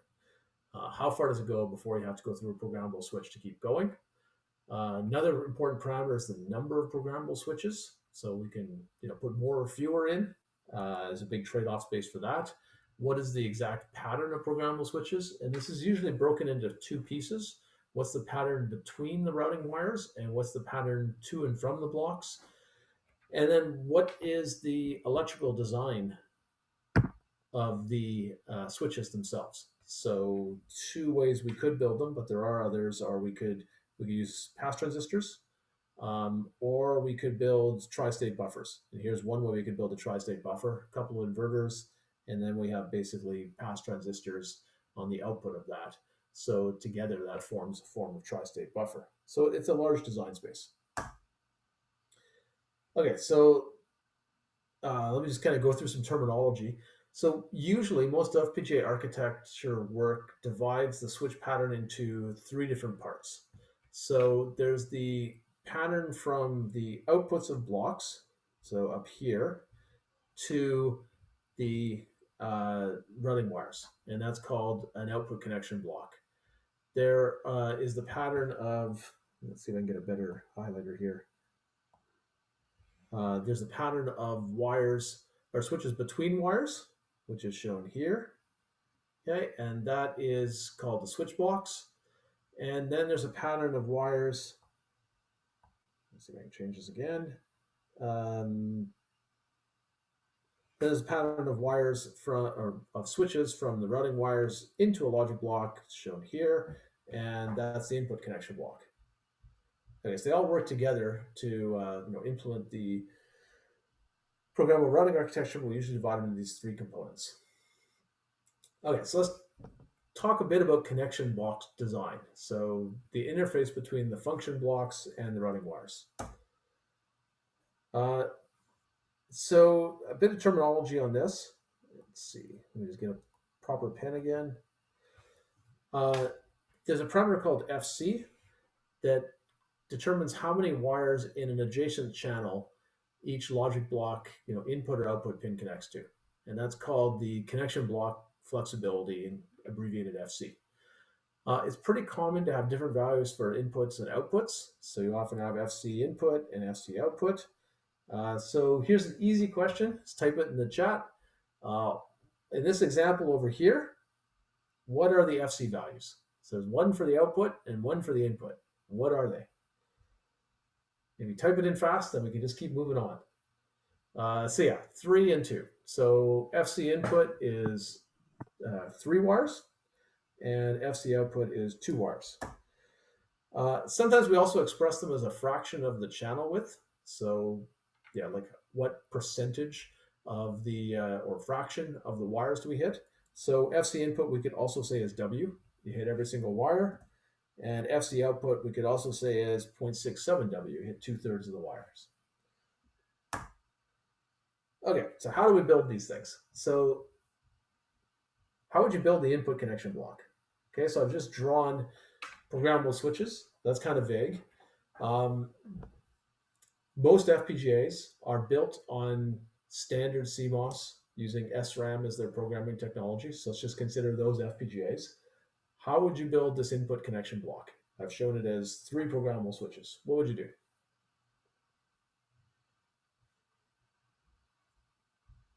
So if you know, just type it. Yeah. So it's a multiplexer, right? So it's a 3-input multiplexer, which is basically just 3 pass transistors with their outputs shorted together.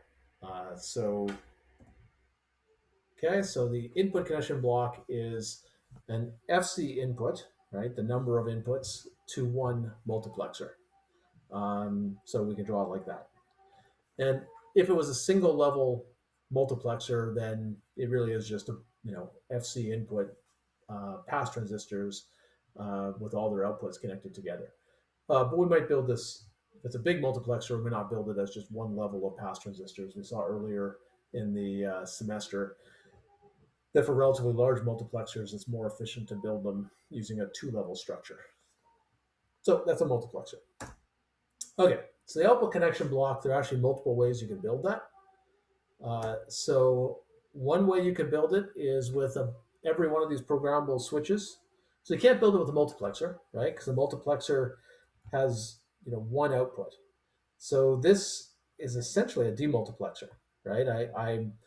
I might want to connect this logic block output to multiple wires. So I want whatever I do to be able, because I might have to go to multiple destinations. So whatever I build, I want to be able to support that. So one way I could build that is every one of these switches could be a tri-state buffer. And a classic way to build a tri-state buffer is, well, it's just an inverter, which is what I've got there. And then I have an SRAM cell and some NAND or AND gates that if I put a 1 in here, this is actually enabled. And whatever output comes out will be copied onto the routing wire. And if I put a 0 in this SRAM cell, then both of these gates, well, basically the whole inverter will be disabled. If you trace through the logic, you'll never turn on either the pull up or the pull down path, and you'll never drive the routing wire. So it's one way I can build a tri-state buffer. In FPGAs, we also kind of use dangerous circuit styles like passgate logic. So we could also build a single buffer, right? So that could be an inverter, it could be a chain of inverters, followed by passgates. Okay, so we can have a passgate here, and every one of these passgates connects to a different routing wire, and I have a different SRAM cell to control whether or not I actually connect that routing wire, back to this buffer. So those are both reasonable ways to create an output connection block. We'll see there are more ways, right? So the Lemieux paper shows another way you could build this. So these aren't exclusive. So basically, input connection blocks always are built as multiplexers. Output connection blocks, you have more choices. You can build them out of tri-state buffers. And as I said, you'll see in the Lemieux paper that there are other ways you can do it too. Okay, so connection block flexibility. So FC means how many wires do we connect this pin to, or can we connect this pin to? So a higher FC, why would we, this is a trade-off, okay? So what's good about a higher FC? So if you got any ideas, just type them in the chat. Why would I make more programmable switches? Yeah, so better routability. So basically, as I increase FC, the number of wires that each input can connect to, it is easier to route. It's less likely that signals are going to block each other. That allows me to use a narrower channel width. Okay, so I won't need generally as many routing wires in order to successfully route. So that's my plus. But actually here I did the negatives first. So the negative is that it's bigger, right?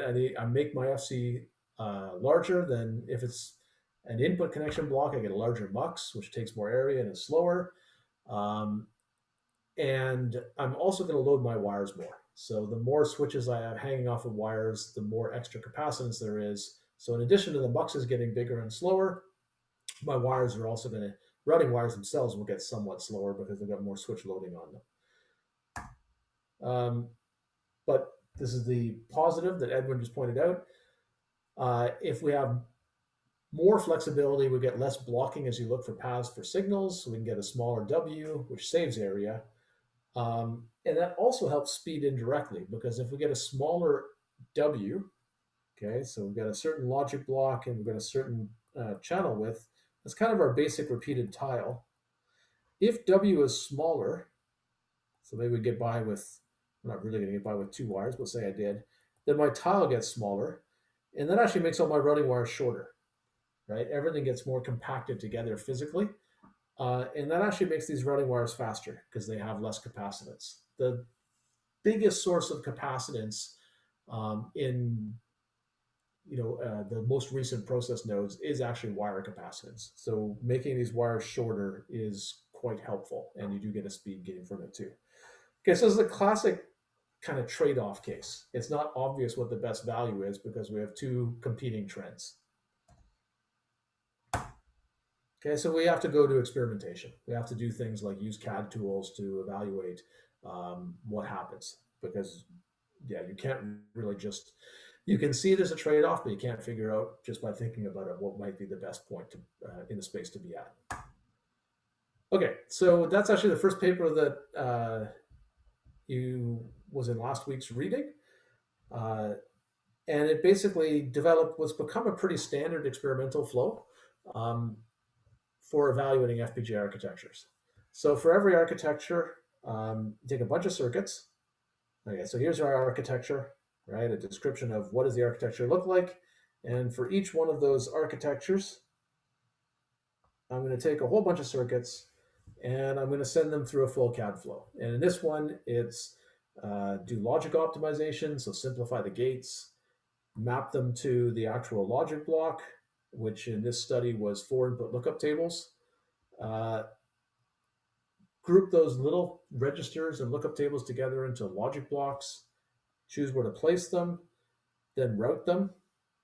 And this paper basically allows the channel width to change. So for a certain benchmark circuit, it repeatedly routes it and repeatedly adjusts the channel capacities until it finds what's the point at which it just barely routes.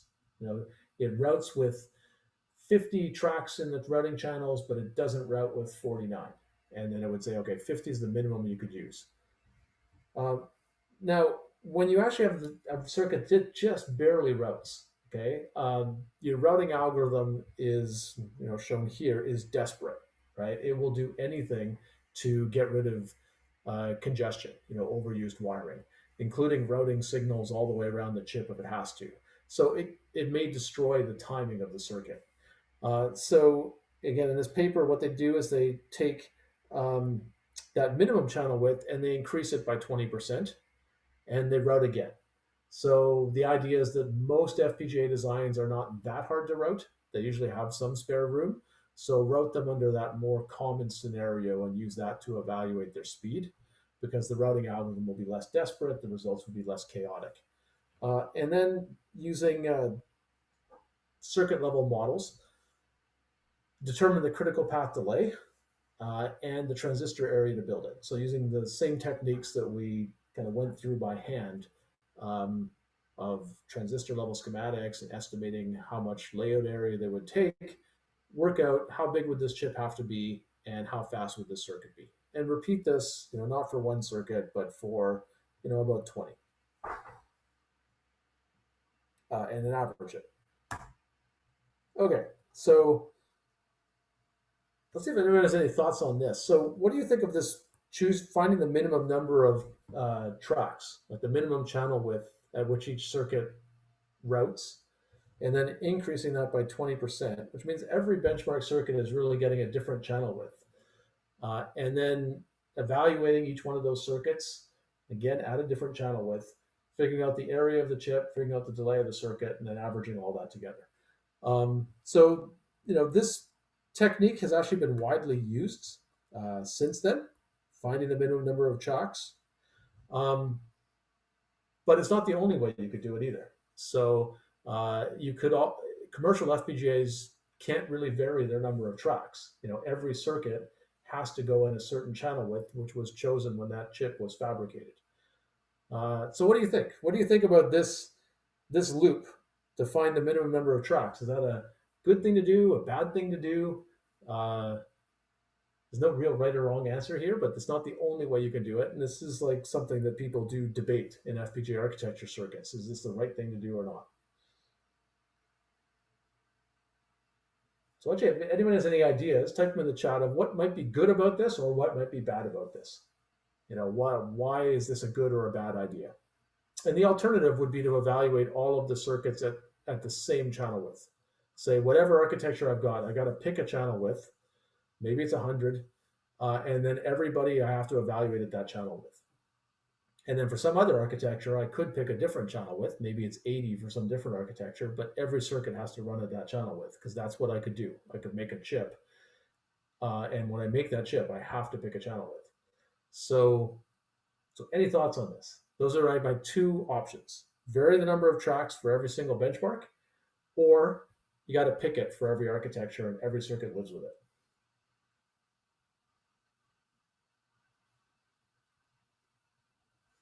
And don't worry, there's no right or wrong answer to this. So there are many papers that have done it one way, many that have done it the other way. So there's no general agreement. There are trade-offs of both these techniques.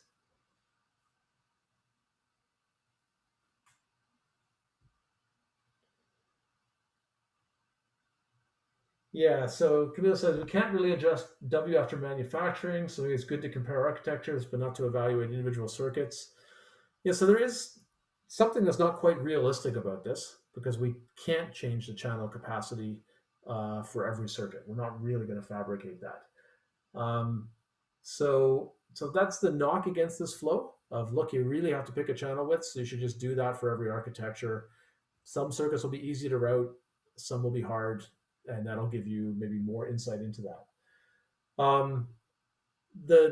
The challenge with picking a channel width, so what you could do is you still need to figure out what that channel width would be. So what you could do is, for every architecture that you experiment with, you could take all your circuits, try to map them into it, and then say you're going to pick a channel width where all of them route, or maybe you decide that that's too much. Maybe that makes your channel widths too big. So maybe you'll pick a channel width where 95% of the circuits route. So you could do that. That's kind of the alternative. You'd still need to have, a flow like this to figure out what is a reasonable channel width when I change the routing architecture. But you would pick it now for the whole suite of benchmarks to hit some routing completion rate, maybe 100%, maybe 95%, and then everybody gets evaluated at that channel width. And that is another reasonable flow that you can do. The one bad thing about that flow is that basically your channel width is just being set by whatever your hardest 1 or 2 or 3 circuits are. You'll have a bunch of circuits that are not really stressing your CAD tool and they don't really impact your channel width. It's only 1 or 2 or 3 maybe that are at that upper limit. So it makes your results more noisy because your channel width is set by a small group of circuits. You don't get much averaging. But you can argue that that's realistic, that you are going to set the channel width for the hardest circuits. So you only care if they're getting gains or reductions in channel width. So academics have usually used this flow. They'll adjust the channel width for every single benchmark, but not always. Commercially, what we did in Altera is we actually used this flow for most architecture experiments until we were kind of close to the final architecture. And once we'd zoomed in on the final architecture, we would do some experiments the other way, where we'd basically say, okay, now what channel width would we pick to hit 95% routing completion or 99% routing completion, and fine tune the architecture with that, because the results were more noisy, because now small changes in one circuit or in how the CAD tool optimized one circuit could make you change the channel width that you think you needed quite a bit.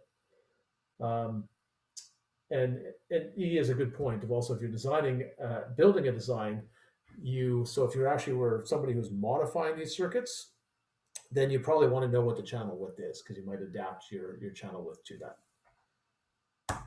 Okay, so I guess one other thing that I created this methodology, but one weakness in it that I never really fully corrected for is if you add the routing area and the logic area together, this methodology tends to underweight routing area, because it's saying the routing is 20% more than the average minimum channel width.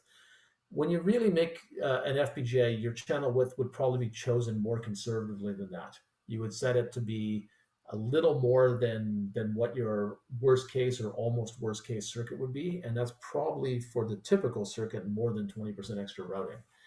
That matters most when you're trying to add logic and routing area together, because just having more routing will change that weighting some. Okay, so let's look at what results came out of that flow in that first assigned reading. So first, the best value of the connection block flexibility, FC, depended on the cluster size, N. So for FC near W, okay, so for N equals 1, a single lookup table logic block, so very small, very simple logic block, the best value of FC was close to W, either W or pretty close to it. On the other hand, okay, so that's for like a little logic block with just a single lookup table. On the other hand, if we had a big logic block with a bunch of these LUTs in it and some local routing, okay, so some muxes and so on in it, then the best FC input was about 2W, twice the channel width, divided by N, the number of LUTs in the logic block. And that was for reasonably large logic blocks. So any ideas why? Why would FC input, the best FC input, tend to drop as your logic block got bigger? Or at least it drops if you express it as a fraction of the channel.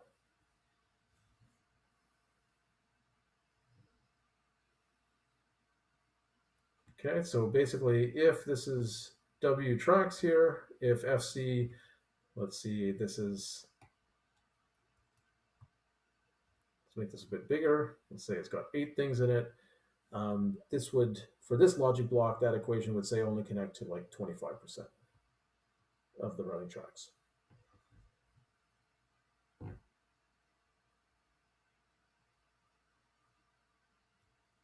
So any ideas on why that might happen?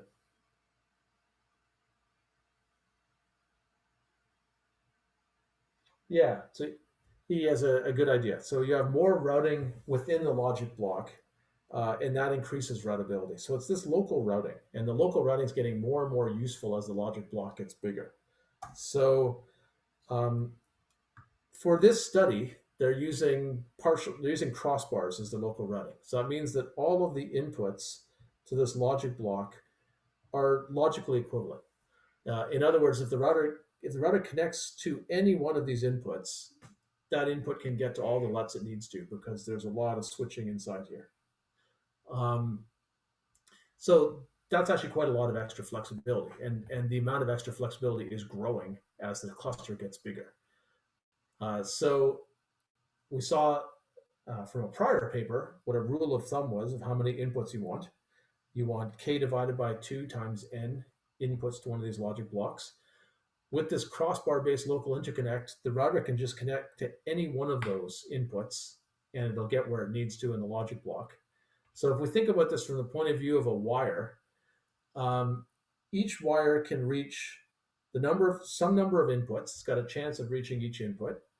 And that chance of reaching it is the probability that we put a switch there. Okay, so the number of inputs is k over 2 times n, right? That's our rule of thumb of how many inputs we should build. So that's what this paper built. And if I look at this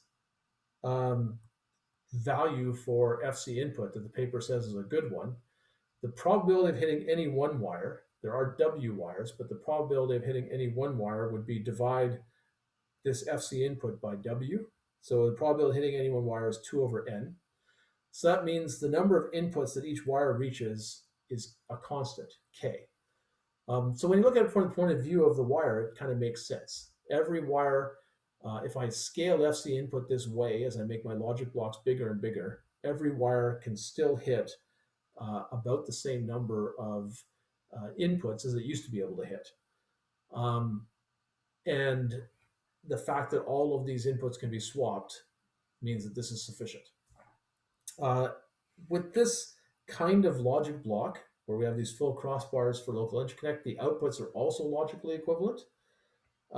So the paper found that the best FC output is similar. It's channel width divided by n, where n is the number of LUTs in the logic block. So again, the extra flexibility that you get from having all of these n outputs that you can swap around, you can leverage that to say I only have to hit W over n wires. I don't have to hit all W of them. The other thing to note is that W is actually growing as you increase n. So as you increase n, remember the W is going to be lambda r bar over 2, times our 1 plus safety factor. So as we increase n, we make a bigger logic block, its input and output count is increasing. Lambda is getting bigger. So W is getting bigger. We want to connect to a smaller fraction of the wires in that channel, because our logical equivalence means that that's good enough. Okay, so hopefully that gives you some insight into connection blocks, a few trends. Let's talk about switch blocks and a few important rules for that. Okay, so switch block flexibility is just like FC. It's defined by a parameter, but this one's called FS. So it's the number of wires one wire connects to at its endpoint. So here's a wire ending here, and it's going to, at this endpoint, it's going to have some programmable switches to connect to other wires so you can keep going. And FS is how many of those programmable switches are there. Okay, so here's another quick question. What is FS on this wire that I've just shown you? Okay, so on that green wire, what is FS? This is to check if you guys are following me at all, since I can't look at your faces. Okay, thank you, Kate. So 2, yeah. So I can basically connect to 2 wires coming out of here. There are 2 programmable switches. And that was just for, I showed you the switches for this one wire that's ending there. If I basically show you all the switches for all the wires, I would get a pattern more like what I'm showing over here on, let me get a highlighter. What I'm getting over here, okay? So this just basically fills in the switch pattern for all of the wires, whereas on this side, I was just showing you the pattern for one wire. So what do you think? Is this a good switch block? So in general, you're going to need to run CAD flows to answer that question, just like FC. But if you just look at this one, do you think it's going to be a good switch block or not?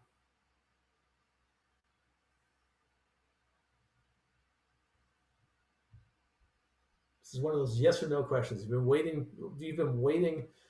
I feel like answering a question, but I'm just too scared. This is like you got a 50-50 shot, and it's just not going to get any better than that. So, what do you think? Good or bad? Although then I might ask you why you thought that. So there's a possibility you'll get a harder question. So, but maybe I should not have told anybody that. Okay, so look at the pattern of switches. Do you have any concerns about this? Even without a CAD flow, is there anything that makes you go, that might be not so good? I guess I'm giving you a hint that I don't like this switch block that much.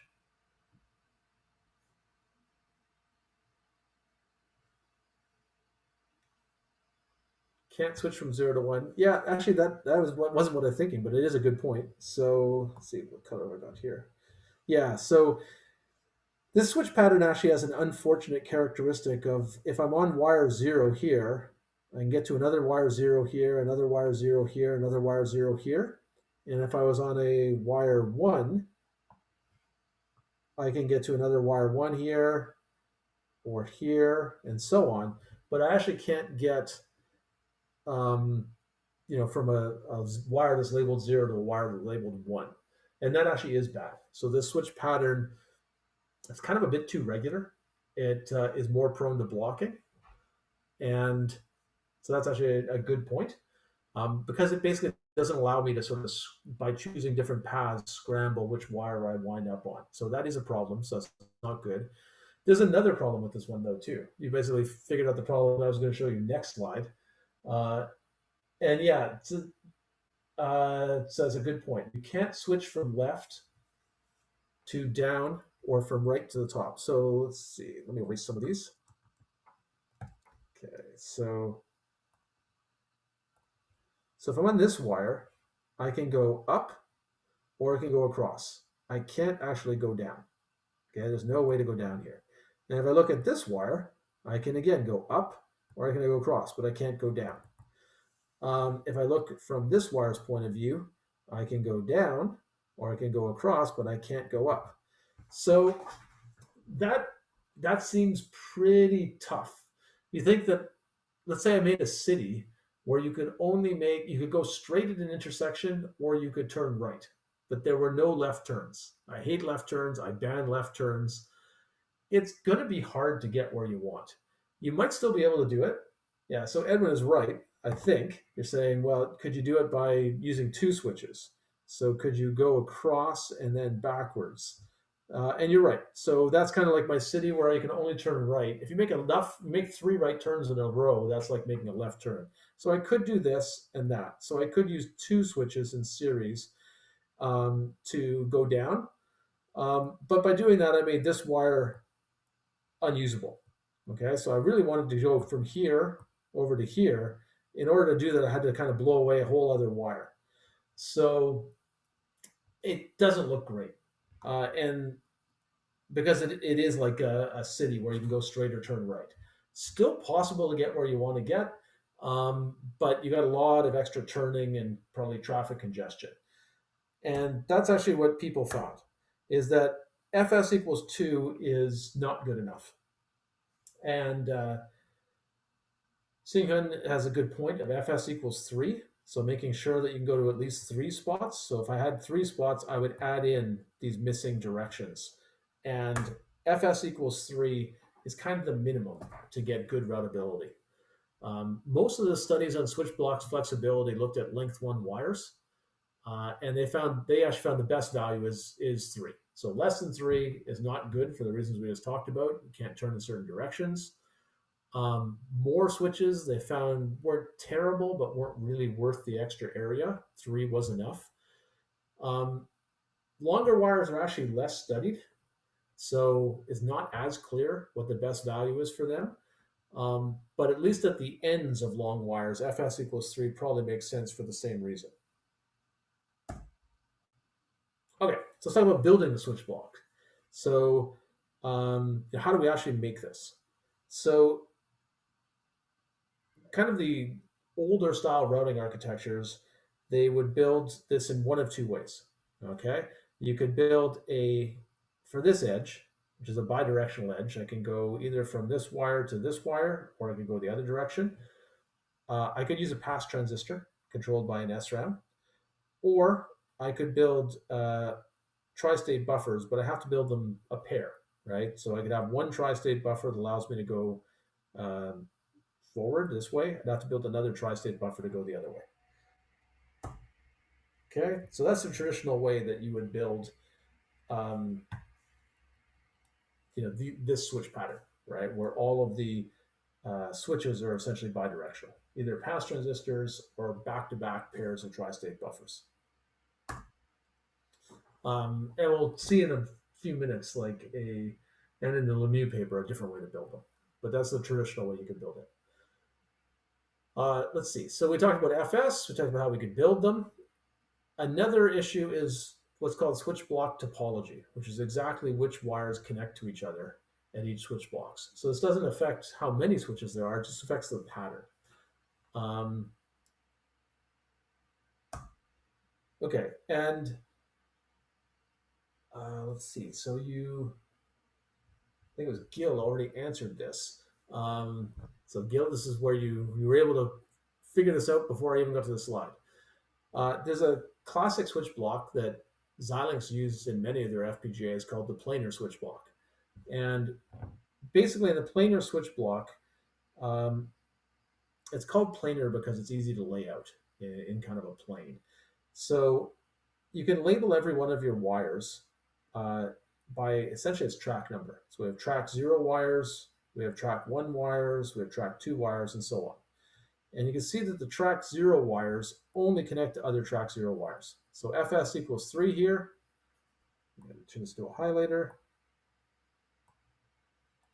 Yeah, so Fs equals 3 here. But you can see that this 0 wire only connects to other 0 wires. And the same thing would happen with the other ones. So, right, this 1 wire would only connect to other 1 wires like this. Okay, so the advantage is you don't get that many wires and switches crossing, so it is pretty easy to lay out. But Gil has already identified what's not so good about this.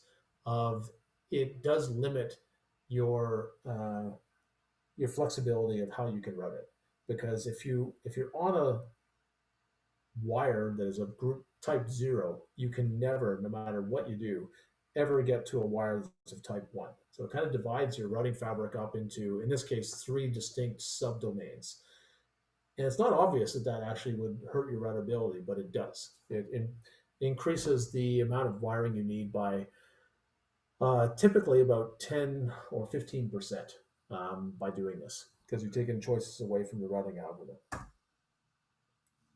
Okay, so a better switch block, which uses exactly the same number of switches, so it's still Fs equals 3, is one that's actually named after a former U of T graduate student, who's now a prof at UBC, named Steve Wilton. And so he came up with this switch block during his PhD research.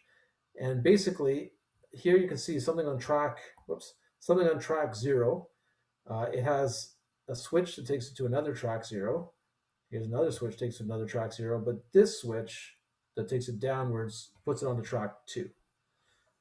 So some of the switches to go in certain directions, they kind of scramble which one of these tracks you're on. And so it doesn't cost you any extra switches. It is a little bit harder to lay out, but it's not too bad. And what it does, let's see if I can switch to a whiteboard here. Okay, so what that does is basically, let's say I have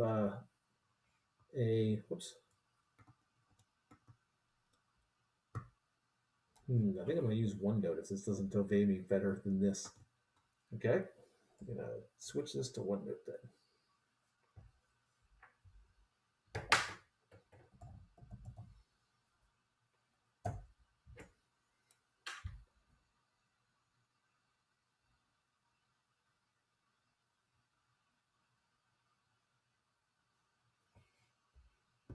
Okay, so let's say I have a route that I need to connect, and it goes draw a few more of these. Okay, so let's say I need to connect from this logic block output to this logic block input here. So if I use the planar switch block, let's say I can connect to this wire here. There's a programmable switch to it. There are more wires here, but let's say some of them I don't have switches to, and some of them are already used. Maybe this one's already used, so I can't use it. So I come out on this, say that's track 0. If I'm in the planar switch block, I can follow along a bunch of different programmable switches, and it'll always stay on track 0. When I get here, this is still going to be track 0. If track 0 is not occupied and there's a programmable switch, I can get in.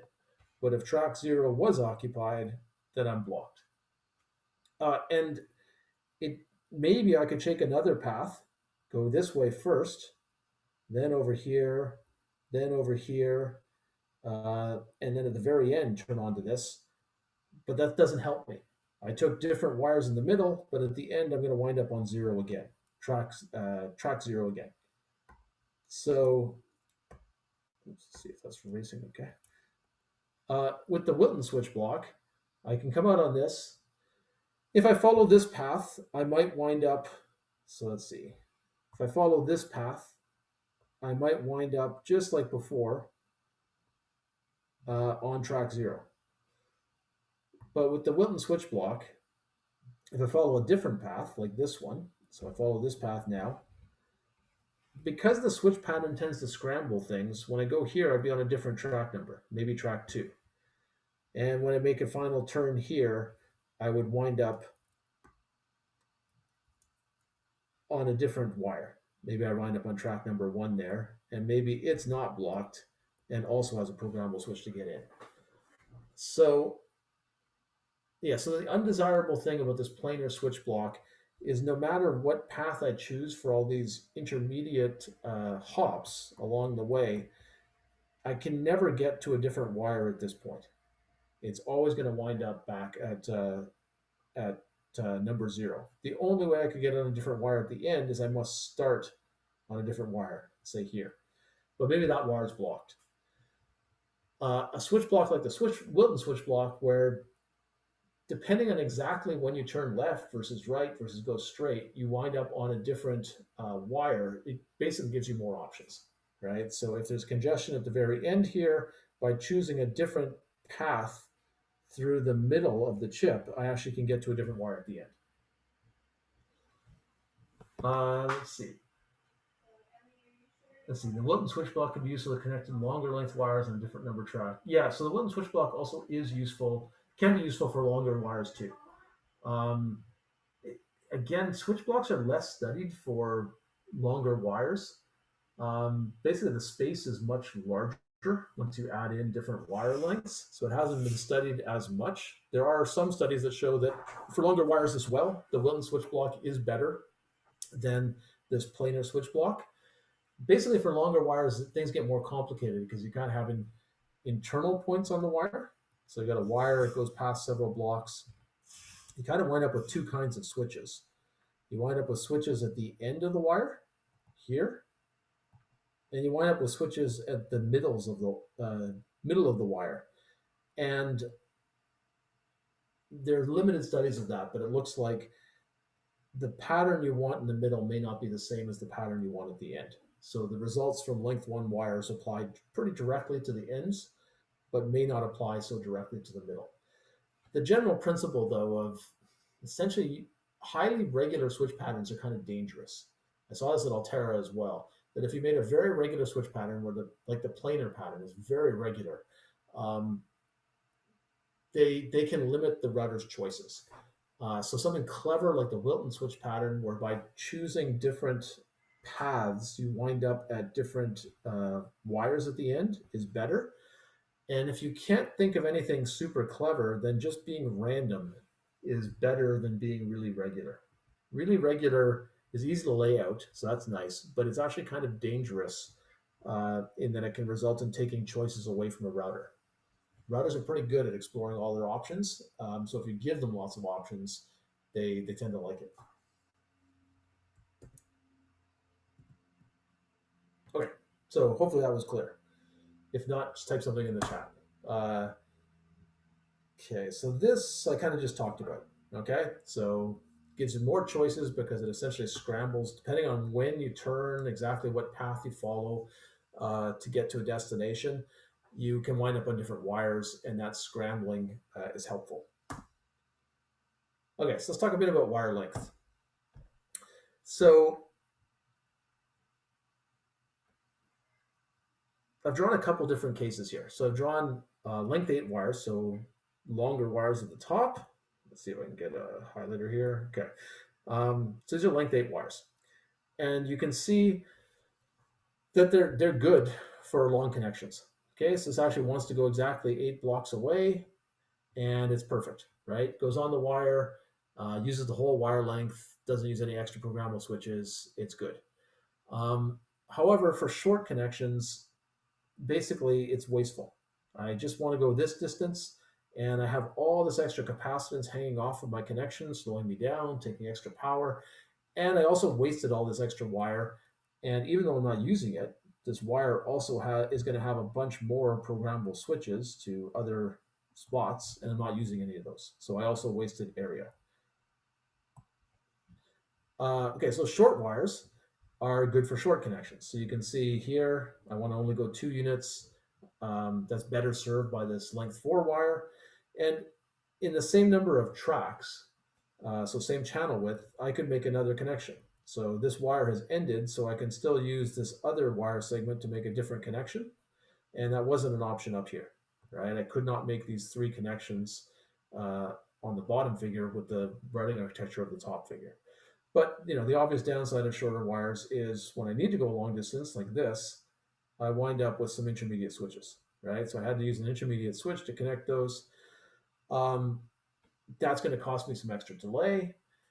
Also, I had to build these intermediate switches. So short wires, you tend to build more switches. Not more switches per wire, but more switches in total because I have to build more of these switches to connect wires to each other.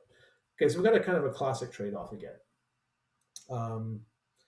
Like our circuits are actually going to have a diversity of connections. They're going to have some short, some long, and they're going to match different wire lengths naturally. Okay, so the first paper that we were assigned for last week looked at, okay, what do circuits seem to like? What works the best?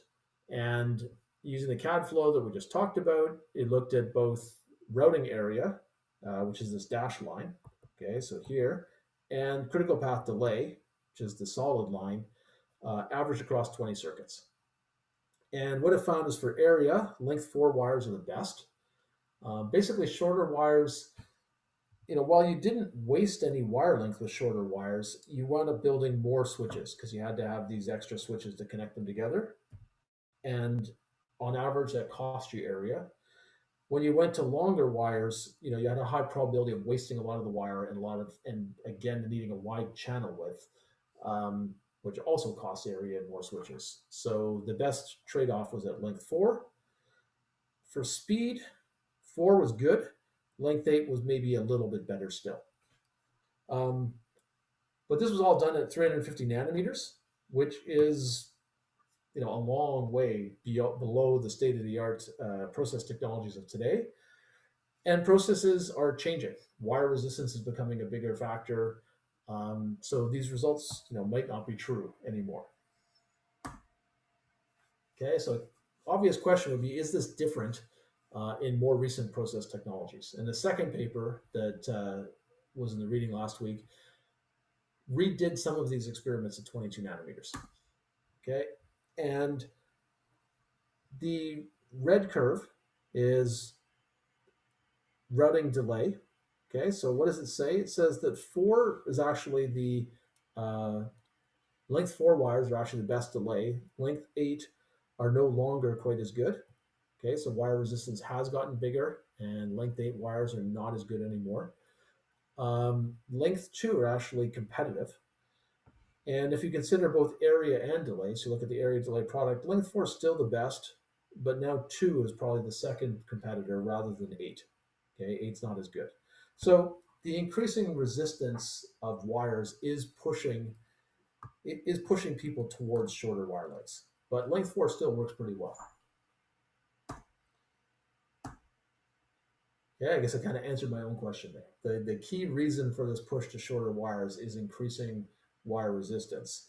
And the reason wire resistance is increasing is basically when you scale a wire from one process to the next, you scale its cross section. So the wire is getting 0.7 is wide, 0.7 is tall, and that means it actually has half the cross section, which means that per unit length it has double the resistance. Now, all of your wires also get shorter, but they get shorter, so you get half the cross section, and you get 0.7 times the length. If you multiply that out, your resistance to get to the end of, say, a length 4 wire has actually gone up, right? So wires are getting more resistive even when they're getting shorter. And that's producing some push to use shorter routing segments that don't span as many logic blocks before you go through a programmable switch. An important thing to realize is that this curve is using the middle of the metal stack. Okay, so a modern process metal stack is actually pretty complicated. So the transistors are down here at the bottom. They're really tiny. And the first few metal layers are, they have small cross sections, right? So small widths, small heights. As you go up the metal stack, you're basically seeing, this is one metal layer here. This is a metal layer in the other direction there. This is another metal layer. The metal is getting wider and taller. So basically the upper levels of the metal layer, the resistance is not nearly as bad. And you can still build wires that go a reasonable distance and are not too resistive and not too slow. The problem is you can't build too many of them because the fact that they are built to be wider means you just can't fit that many of them on the chip. So you can have some wires that still have pretty reasonable resistance, but you can't have too many of them. This curve is basically generated with kind of the middle metal layers, which are like the workhorse metal layers for the programmable routing. But you can have a limited amount of kind of express routing where longer wires can still work well. Okay, and I think that's where I'm going to leave it for today, unless there are any questions. So if there are any questions, feel free to ask. And otherwise, we'll keep talking about routing architecture next week. Okay, Marius has a good question. Why does the wire length always increase by a power of 2? Yeah, it doesn't have to. There's no fundamental reason that it has to be a power of 2. It could be a wire length of 6. I think basically in an architecture study like this, the reason it increases by a factor of 2 is to limit the number of runs you need to do, right, and generate reasonable curves. There's absolutely nothing wrong with trying 6.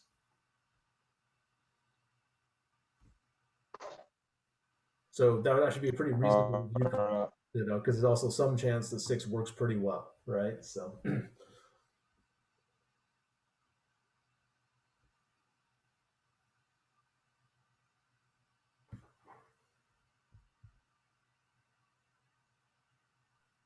Okay. Any other questions? What material do they use in these wires? Is it, sorry, I have trouble hearing you, Michael. Could you repeat that? Yeah, what kind of materials are they using in this cabling, these wires at the moment, and can advances in material science help to alleviate some of these limitations? Yeah, those are good questions. Okay, so using copper.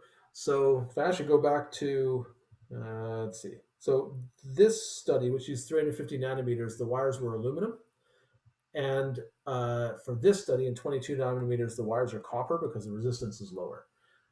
And that's a shift that happened, I can't remember exactly when. It happened somewhere around, I think, about 130 nanometers, that the industry shifted from aluminum to copper to lower resistance. Basically, copper has a somewhat lower resistivity than aluminum.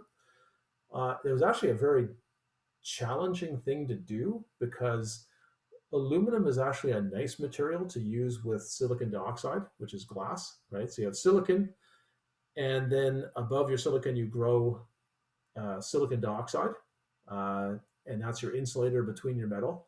Silicon dioxide is glass, it's very stable, it's a very good insulator, and you grow it by basically bathing a wafer in oxygen at high temperatures. So you can grow very nice, stable oxides.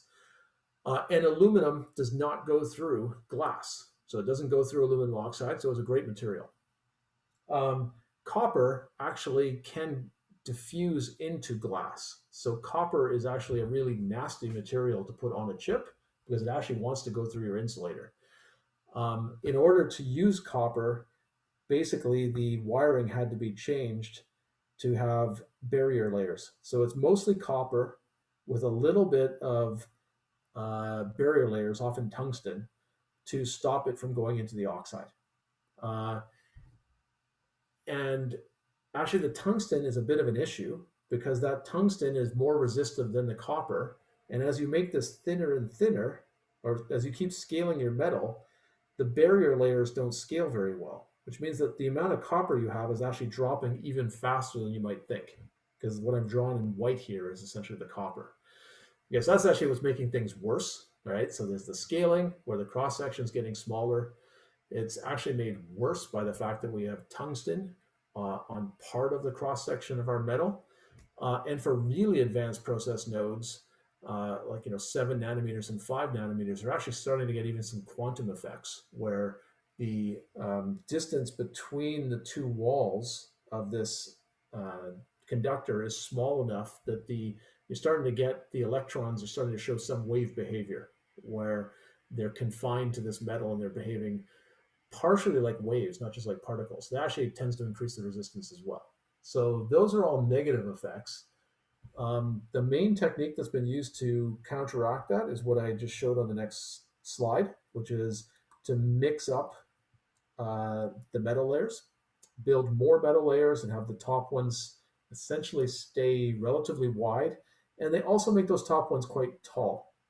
So the upper layers of metal are actually have a pretty high height. The height is usually about twice the width. And it's again to get more cross section. I actually don't know of any materials that are going to help us with wire resistance beyond. I think there are people looking at can they use something other than tungsten as this barrier layer, because if they can use materials that have lower resistance for the barrier layer, that helps. The other material change that they've been making is I told you that basically the insulator in between these was silicon dioxide. It's not anymore. So that's another trend that happened in multiple stages from probably about 130 nanometers down to today, which is that they're using insulators that are actually lower dielectric constant. So they have smaller epsilons. They're actually more fragile. They're more porous, basically, more like air. So they're not as strong, but they reduce the dielectric constant. Reducing the dielectric constant between these wires reduces capacitance. Okay, so it doesn't help you with resistance, but it does help you with capacitance. And in the end, your delays are always essentially RC time constants, right? So you have the delays of on-chip circuitry are basically what resistance do you have times the capacitance it's discharging. So by reducing the dielectric constant between the wires, you reduce the capacitance of the wires, and that helps you with speed. But it's not by cutting your resistance, it's by trying to cut your capacitance. And then the other thing that people are doing is basically you change architecturally. So it's the fact that we, for example, for FPGAs, get pushed towards shorter wires. You're going to see in some of the papers that we look at, you also get pushed towards more registers. So architecturally, what do you do to deal with the fact that your wires are just getting slower? And yeah, you can use shorter wires, which means you will go through a buffer more often. That can help, and you can put more registers in, so you more DP pipeline. Anyway, that was a long answer to your question. Did that answer your question? Yeah, you did. Yeah, I was wondering about also superconductors if they ever. Not on any chips that I know of. I mean, so I don't know of any chips that are actually using superconductors. They're used sometimes in quantum computers. When you start getting into like quantum computers, which currently are still, can only have a very small amount of qubits, so small problems basically. They are cooled down to extremely low temperatures, and sometimes I'm not an expert in quantum computers, but sometimes the quantum computing elements themselves involve superconductors. For normal computer chips, just the complexity of fabricating superconductors and cooling them is just beyond what you can do when you have literally billions of wires. So nobody's done it on a conventional computer chip that I know of. Okay, cool. Thank you. You're welcome.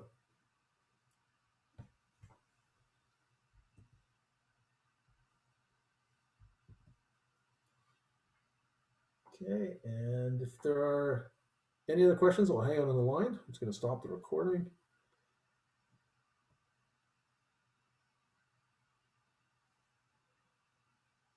Let's see. And yeah, so there's a question, am I doing Coffee Friday? I can. Let me actually check what my last meeting is on Friday.